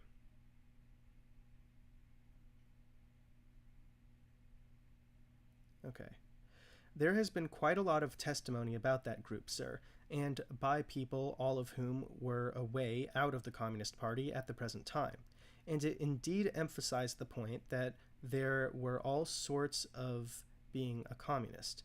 This was a high and idealistic group of people, completely foolish in my opinion, naive and stupid, to have gotten into it, but nevertheless they were a very high-minded group, which, by the sworn testimony of all concerned, if anyone had ever approached them and asked them to do anything even remotely treasonable, they would not only have refused to do it, but they would have, after a certain degree of soul search, would have felt obligated to report it at that time. There are just many ways of being foolish. You were at Los Alamos from 1943 to 1945. Yes, sir. Okay, so that I will say that is interesting there, that he's insisting that they're communists, but like they're not treasonous communists. And that's like one of the difficult things in this time period is that like most of the communist groups in America were being funded by the Soviets or like had these indirect ties to the Soviets. And so that's why the US was, cracking down so significantly because, right, we have freedom of expression, freedom of speech. So, in America, you have the right to be a communist. But the problem was that these groups had deep ties to Russia, which was a foreign government that was very intensely counter to the interests of our government. And that could mean that being a communist might suggest that you might engage in treason for the sake of your cause because you've been infiltrated by specifically Soviet communists. And yeah, that was a very reasonable concern because there were a lot of different data leaks that came from, say, the Manhattan Project or just other military projects where, former communists or secret communists basically funneled information to Russia. And yeah, so that makes things difficult. But it's interesting here that that Ramsey is trying to emphasize that, look, they're communists, but like if you asked them to commit treason for Russia, they wouldn't have done it. Which is interesting. I do wonder how true that actually was, of course, because like I do find that surprising, but we'll see how Robb pursues this. You were at Los Alamos from 1943 to 1945. Yes, sir. Was that a pretty closely knit group down there? Yes, sir. I suppose among the physicists, a very fine group too, I should say. And among the physicists, everybody knew everybody else pretty well. Fairly well, although as the lab got bigger, there were a number whom you certainly did not know. I will name one offhand I did not know, although you subsequently get the impression that this is the most important scientist we had, and this is Fuchs. To the best of my knowledge, he was never at the lab. I had never seen him. And that Fuchs is one of the guys that leaked data to the Soviets. Did you know a man by the name of Philip Morrison? Yes, I did. How well did you know him? I would say only moderately. He was not in my group. On the other hand, he worked quite closely with us at times. Incidentally, to the best of my knowledge, he did a very good job there. Incidentally, he is at the present moment a professor at Cornell University. Did you see any indication of communist leanings on his part? Yes, I would say not necessarily at that time. There were many subjects which we would argue and I would disagree, but they were friendly disagreements. He thought I was a little naive, and I thought he was a little naive. When did you discern indications of communist tendencies on his part? I don't know. I think I probably always considered him leftish, and I certainly never knew he was more than that. I might add, by reputation, even before I met Dr. Oppenheimer, he had the reputation of being left-ish. I certainly never heard anyone say he had been a member of the Communist Party. I think the same is true of Morrison. Did you know Charlotte Serber at Los Alamos? Yes, I know her.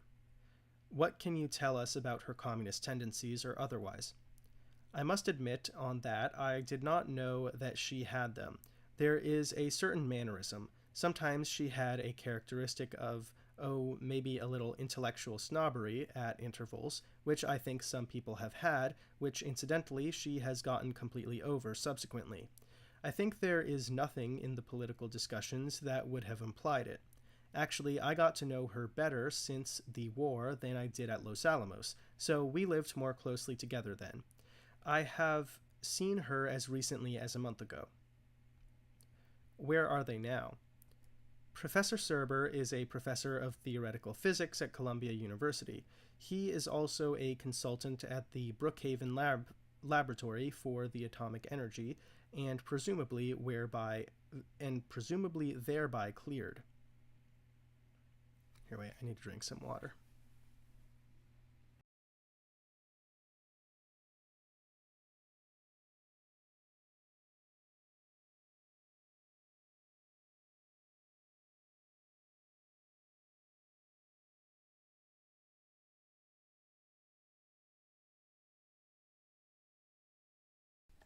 All right. He is also a consultant at the Brookhaven Laboratory for the Atomic Energy, and presumably thereby cleared. What about David and Frances Hawkins? Did you know them at Los Alamos? I knew them. Again, they were not among my intimate friends, but we knew them. They seemed to be doing a good job, or he did. Actually, she I can place, and this is about all I would not have suspected. I was quite surprised when I learned Dave had been a member of the Communist Party. In the case of Morrison, I had more political discussions. I knew we disagreed more on things than with Dave. Actually, it quite startled me in his case. I don't think Dave and I ever had a political argument. What was his job down there? He was an administrative position. Here I better make sure I'm truthful on which my memory is a little vague. I think partly vague because of this peculiar arrangement I had. I was there as a consultant to the Secretary of War, and I did not go through the personnel channels. It is my impression he had dominantly to do with personnel problems, and sort of administrative help and this kind of thing. He may have had to do with housing, though I don't know. What about his wife? Did you know her? Very little only. I would recognize her if I see her. That's about all. Did you know a man there named Robert Davis? Yes, I did. What was his job?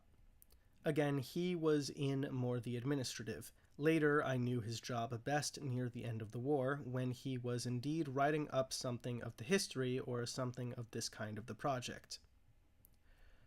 Was that Davis or Hawkins? I would have said Davis, and I would have said Davis had something to do with that. Maybe he did. Maybe I should appeal to higher authority. I'm a little vague on that. I might add on this, it was felt that our end of the project was too secret and it never got written up. I think I do know what Davis is doing now. Hawkins was probably on the history. I would say that Davis was concerned, subject to correction later, with editing a series of books on the technical projects developed in the lab, the kind of thing that was to be published openly subsequent to the war. It was perfectly clear that my end of the work was never going to be published, which it never has been, and I had very little to do with it. Did you come in contact with Davis very much down there? I would say a reasonable amount at the end. We were not particularly compatible people, not particularly incompatible. Did you see any indication on his part of communist tendencies? Not of communist tendencies, of a slight glumness at intervals. Slight what? Glumness. Perhaps an undue reserve. I don't know if this has to be a communist tendency. I didn't see anything. That is true of all concerned. You never suspected him of being a communist? I would never suspect. This is true of Morrison. He was more left in his political views than I, but I would not suspect him to be a member of the Communist Party. You would not have suspected that Hawkins was either, would you? No, that's right. Did you know a woman down there named Shirley Barnett? Yes. Who is she? She was the wife of the medical doctor. He was our pediatrician. Did she have a job there? She may have. There was a period of time when it was felt for economy of housing that wives were urged vigorously to take jobs within the technical area. It was later realized in part that this was not as good economy as we thought because the husbands then at intervals had to wash the dishes, so the wife could do less important work. I think for a period of time she probably was employed. I don't expect you to remember all these things. I will do my best. Do you recall at one time she was one of Dr. Oppenheimer's secretaries? I will just say, so that is interesting. In the movie, they mention how they hired a bunch of the wives because the wives had to have security clearance anyway, since this was kind of like an isolated town in the middle of nowhere. And so they're like, well, we've already cleared them, so instead of clearing more people and bringing more people in on this, we can just hire them to like be secretaries and stuff. But it's kind of funny, that comment from Ramsey, that he's like, well, we tried this at first, but it didn't work because then the guys had to do the dishes, which is just like, just kind of funny. Anyway.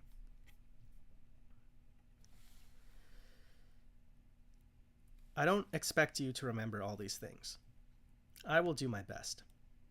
Do you recall at one time she was one of Dr. Oppenheimer's secretaries?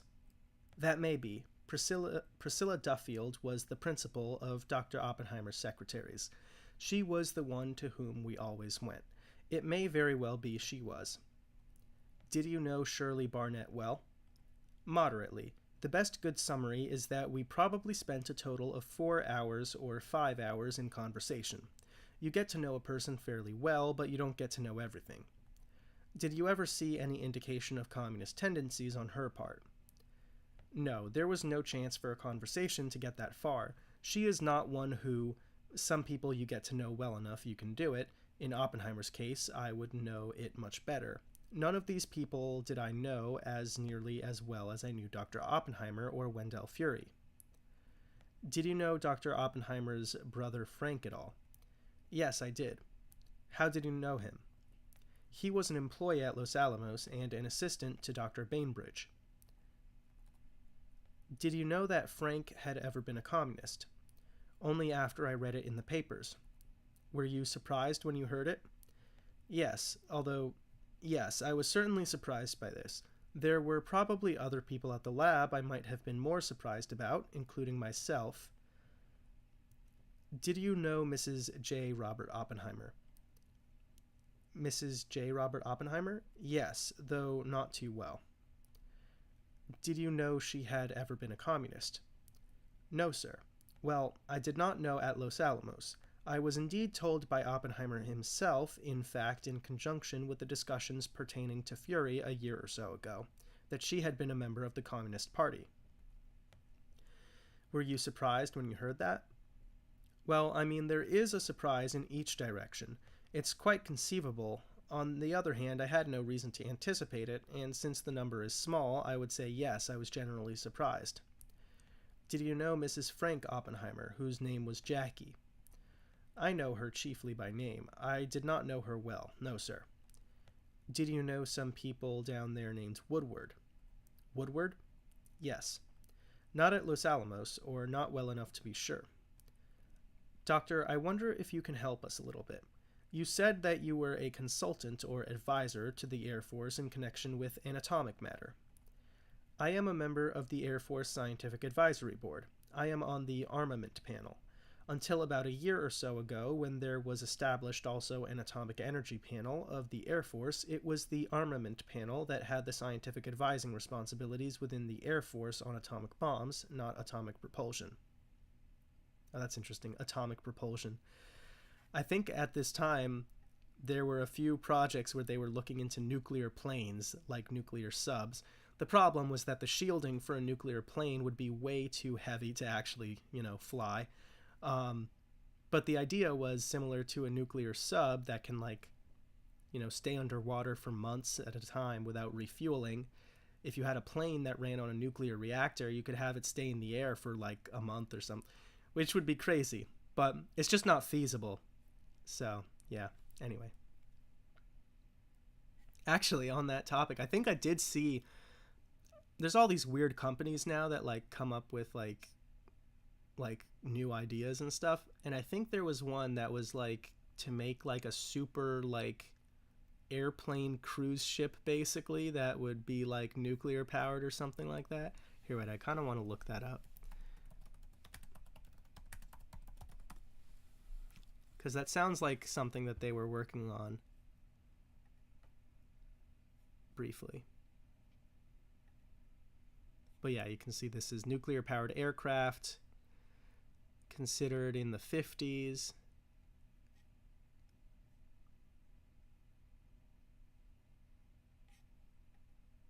I swear there's a company trying to do it again today.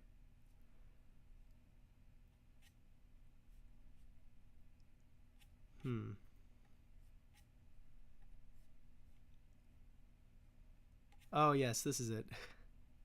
Look at this. This is okay, from Yahoo Finance. So, but what's the company actually called?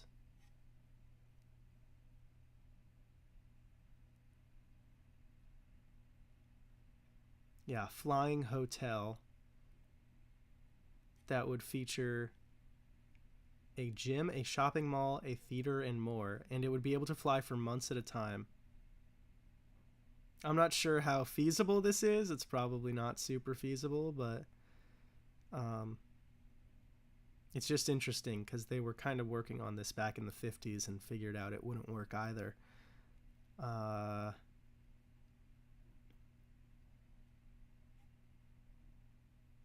Well, I'd like to see what the company's called.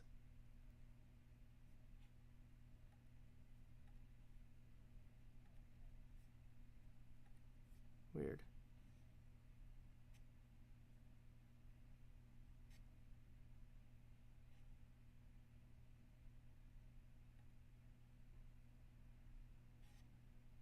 Maybe it's here. It's also funny that they're calling it the Flying Titanic. That doesn't sound like great advertising. Just look at this thing.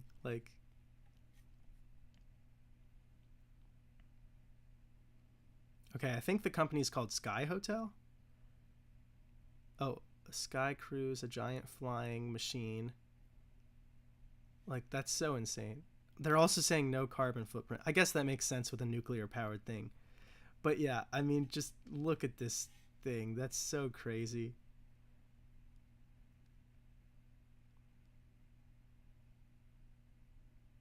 Oh, wait, they say it'll be powered by nuclear fusion.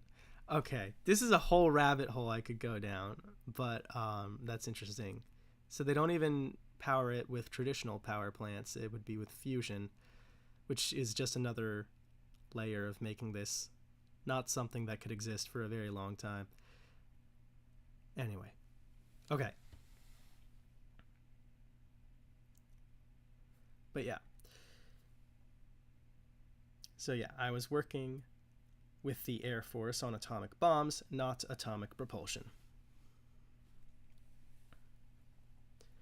How long have you been doing that for the Air Force? I have been doing that for the Air Force, I would say, since about 1946, practically since the end of the war. Doctor, could you tell us, in 1949, there was a lot of discussion about whether we should try the thermonuclear or whether we should not. What was the position of the Air Force on this? Our panel was consulted on flight officially. On the other hand, this was one of which we were given more information because of the relationship to ourselves, the official advising group for the Air Force, technical people within the Air Force doing it. In general, certainly, as the briefings were presented to us of what was then available from the Air Force point of view, the delivery point of view, and what kind of Air Force could be useful, it was a pretty dismal proposition. It takes a much longer time to develop an airplane than it does at our present rates to develop new bombs. It looked as if not only a new airplane, but a rather fantastic airplane had to be developed. This looked like a long-time proposition. Did the Air Force want the thermonuclear weapon? There were different people within it, and we saw the men who briefed us, and they were of both opinions. It is my impression that the Air Force official policy was yes, but with considerable dissent within it, and it would not surprise me if you could produce a record which said the Air Force said it didn't. There was just a lot of dissent in the Air Force. I'm just asking for information because it had not been clear to me.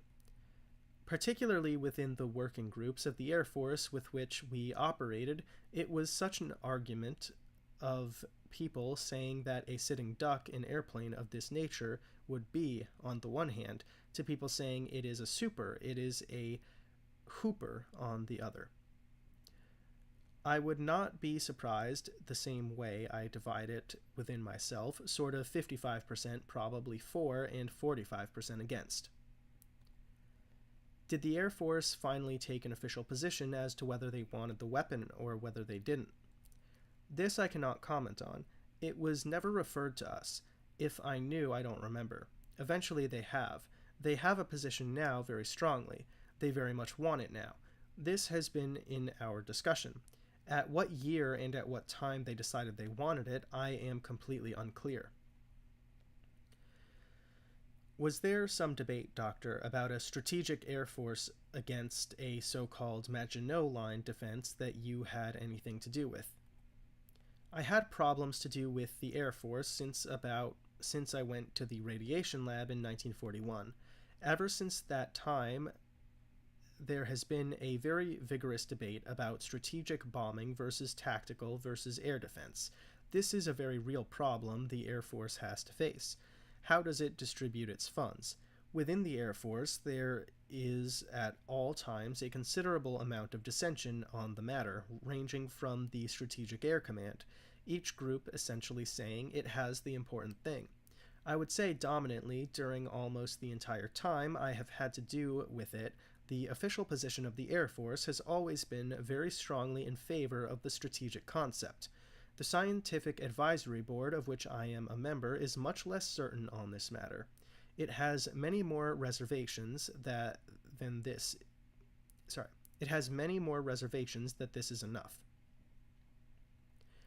Just so the record will be clear, Doctor, when you speak of a strategic Air Force, we all agreed you need a strategic Air Force. Then it is essentially a matter of how you cut the pie.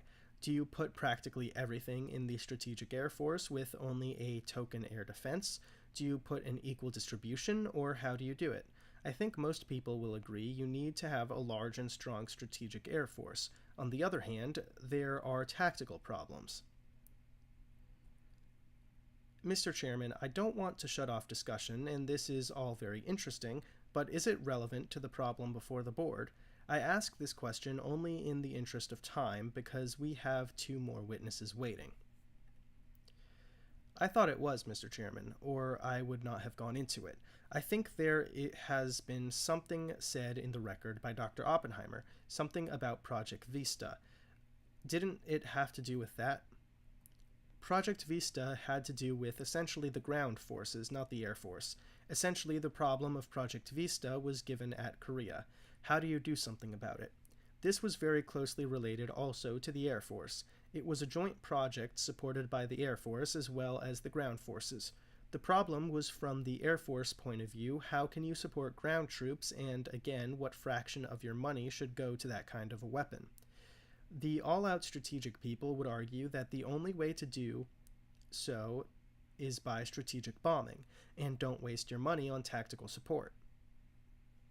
Project Lincoln. That was another aspect of the same thing. It is an air defense problem, continental defense. Again, What fraction of your money should you spend to shoot down airplanes that are attacking this country, and what fraction should you spend in retaliation with your own strategic weapon? My own feeling is that you need to do both. Doctor, just so the record may be clear, may I ask you this question? When you speak of a strategic air force, what is meant is not a striking force as distinguished from a defensive force. Well, no. It is a striking force in general to strike rather deep. A tactical air force is the one that strikes near the front lines of combat. The strategic one is the one that bombs the cities and bombs the industrial sources. They get confused in the heat of battle. They throw everything wherever it is most needed. Doctor, to pull this in briefly, do you know what Dr. Oppenheimer's position was on these questions? I believe I know. I have had a number of discussions with him on it. I think I know fairly closely this was the belief as mine that his was the belief as mine that you need a balanced force, not exclusively or too overwhelmingly one. You need a very strong strategic air command. I believe, however, he felt that too large a fraction of the Air Force's monies were going to that compared to the very small amount that was going to the problem of air defense. I must admit I agree with him.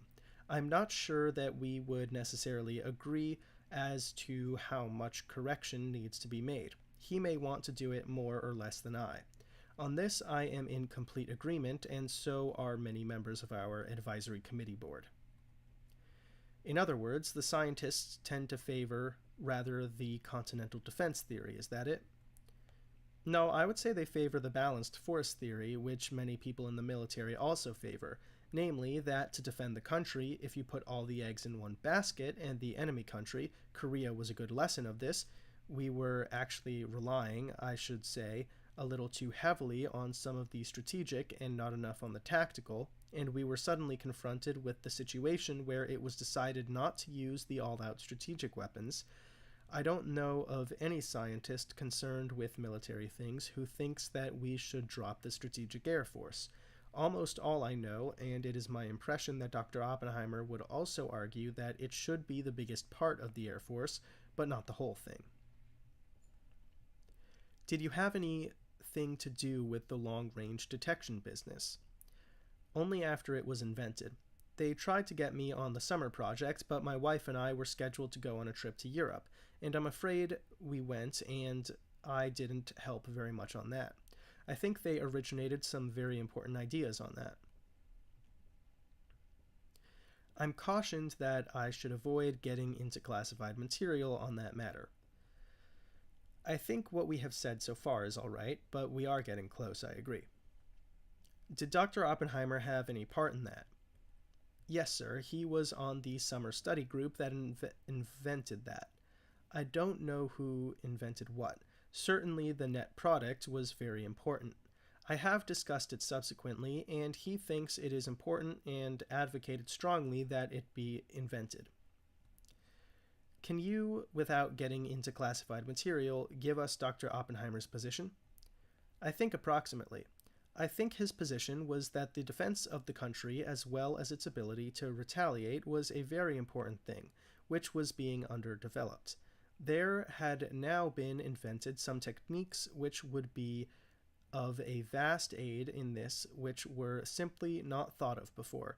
In order to strengthen our country, we needed to put more support behind this. I might add that this is now, to the best of my knowledge, part of the official policy of the United States. Was there more than one technique without getting into classified material? There are a number of intermixed techniques on this. You use after all. I would say that the most important of the new ideas is the one you referred to, and I will avoid having to refer to it myself. Were there 3 fundamental techniques, Doctor? The usual thing when you categorize things, if you name them, I will agree with them maybe. I will ask a question that maybe will wind it up. Was there any technique that Dr. Oppenheimer opposed? I don't know. It is on the record that at least one time he opposed development of an H-bomb. I'm talking about this long-range detection. I don't know of any, no, sir. There may be, but I certainly do not know it. I know this is not a classroom, but the counsel and the witness are talking about two quite distinct things, and therefore they are not understanding each other. I realized that too on the last question. I don't think the witness understood my question. I was talking about this long-range detection matter, Doctor. I asked you whether there was more than one technique for long-range detection, and I believe you said there was. Sure. The question I asked you, was there any technique that Dr. Oppenheimer opposed? Not to my knowledge. I thought you meant a non-detection technique. One further question. Was there a man down at Los Alamos while you were there named David Greenglass? I never met him, but I obviously read about him in the paper. I believe he was a machinist. You didn't know him? Never saw him. Thank you very much. Dr. Ramsey, with respect to the compartmentalization versus non-compartmentalization, I believe you indicated that this was a technique which had been used in some other labs and was found to be useful as far as the expedition of work was concerned at Los Alamos. Correct. Am I right, however, in recalling that you said that you were in a compartmentalized area? I would say semi-compartmentalized, because of the extreme secrecy, and also from the lack of necessity of knowledge of technical development. The point of view that certainly most of us adopted was in the best interests of the country. What will speed things versus what will risk security. In my own group, there wasn't much advantage to have the interchange that was so necessary to the development in the rest of the group, and there was also this particular secret aspect that my group indicated how far we were coming along. So in the absence of the desirability on the group of expedition of the work, compartmentalization was a security measure which was adhered to? Yes, I incidentally believe that what was done on the compartmentalization there was very good indeed, and the non-compartmentalization. I think it would have been vastly later had it not been for that. One other question about Los Alamos. You were not allowed to leave the premises without permission, is that correct? This varied a little from time to time. We always had to show passes at the gate. No. For any extensive visit you had, I think you could go to Santa Fe to do shopping without higher authority. Who was in charge of that? We showed our passes to the guard at the gate. I would say probably Colonel De Silva. It would be the security people. Yes, it would be the security people. On your formula 5545, had you served on a committee or in some other capacity at that time, and in such capacity been required to vote on the crash program? I assure that the 55... Oh, I see. Okay.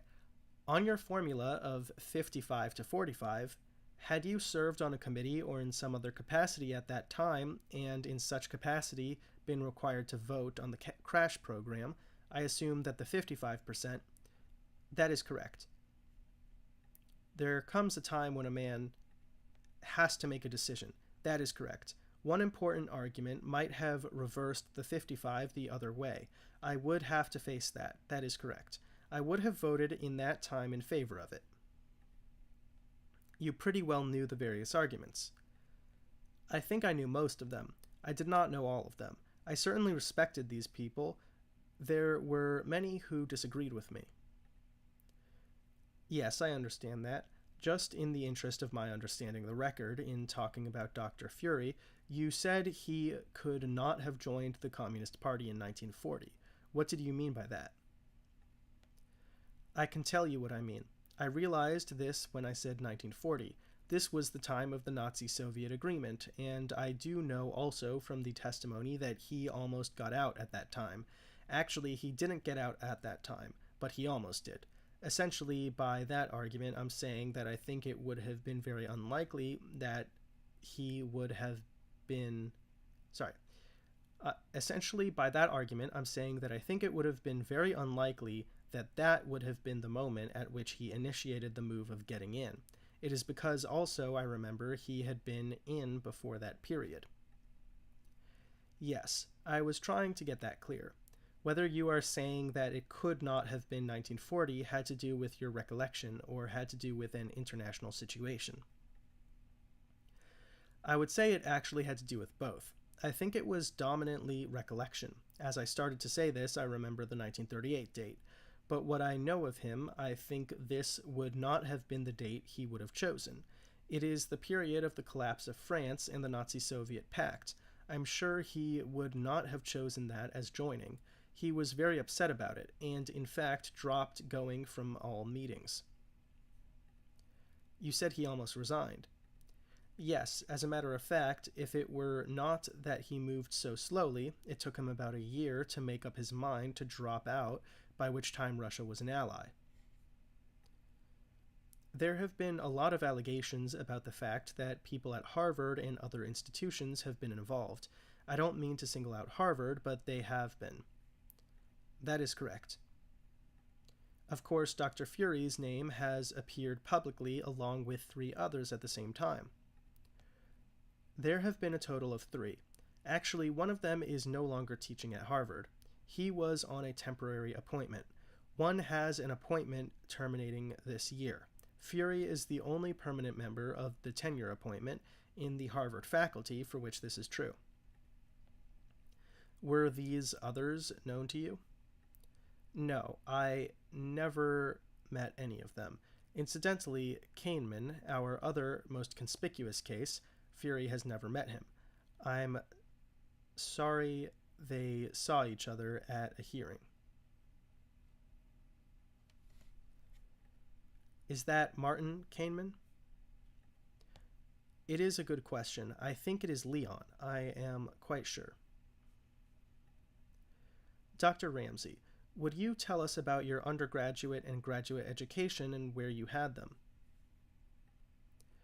Yes, sir. I received my bachelor's degree from Columbia University. I was given a traveling fellowship by Columbia to go to Cambridge University, where I did the peculiar thing. The universities are different.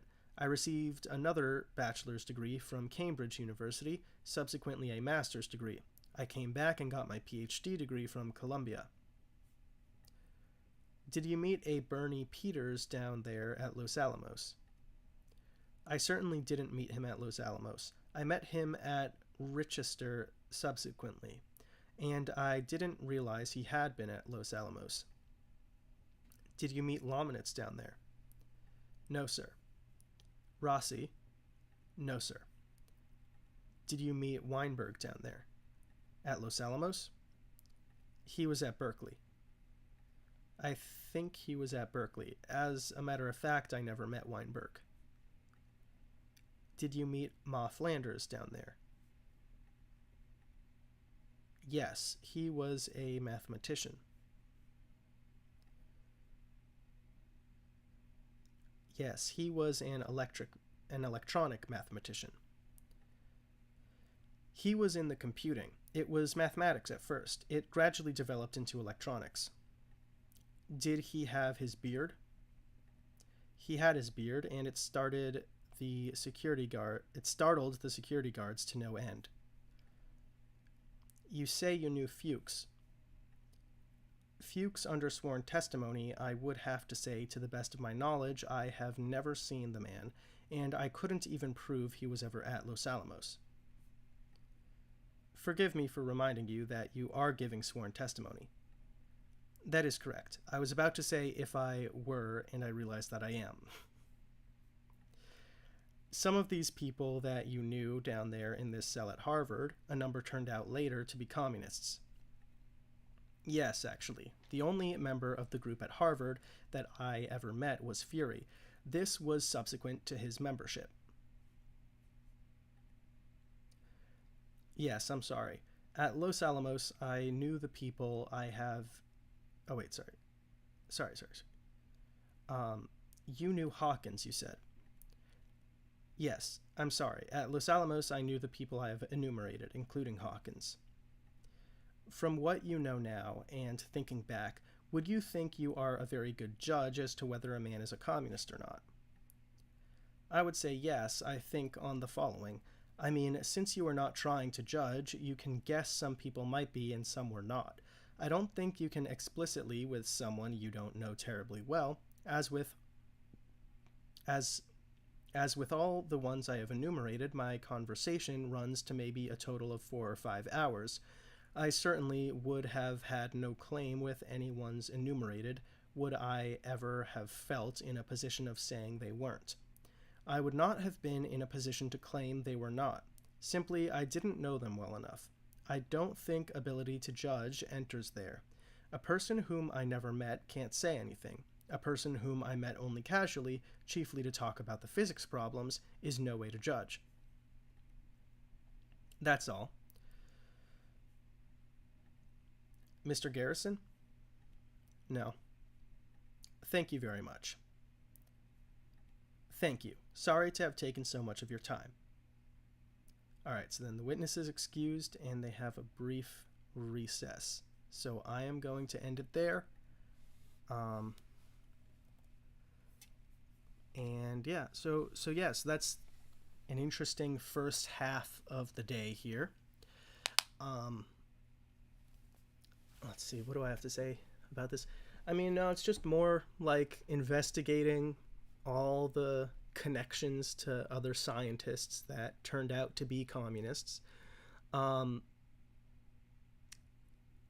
It's kind of like this weird tenuous thing, like at this point it's all about the associations rather than the actual actions of Oppenheimer himself, which is definitely kind of weird. It's kind of like a guilt by association thing, because they're like, well, he was never a member of the Communist Party. He may have gone to like a few communist meetings or something, but he was never a member of the party. So what do we do about that? So then they're like, well, we can try to say that like, oh, he knew a bunch of communists and was like close friends with a bunch of communists. But it's definitely kind of tenuous. So, yeah.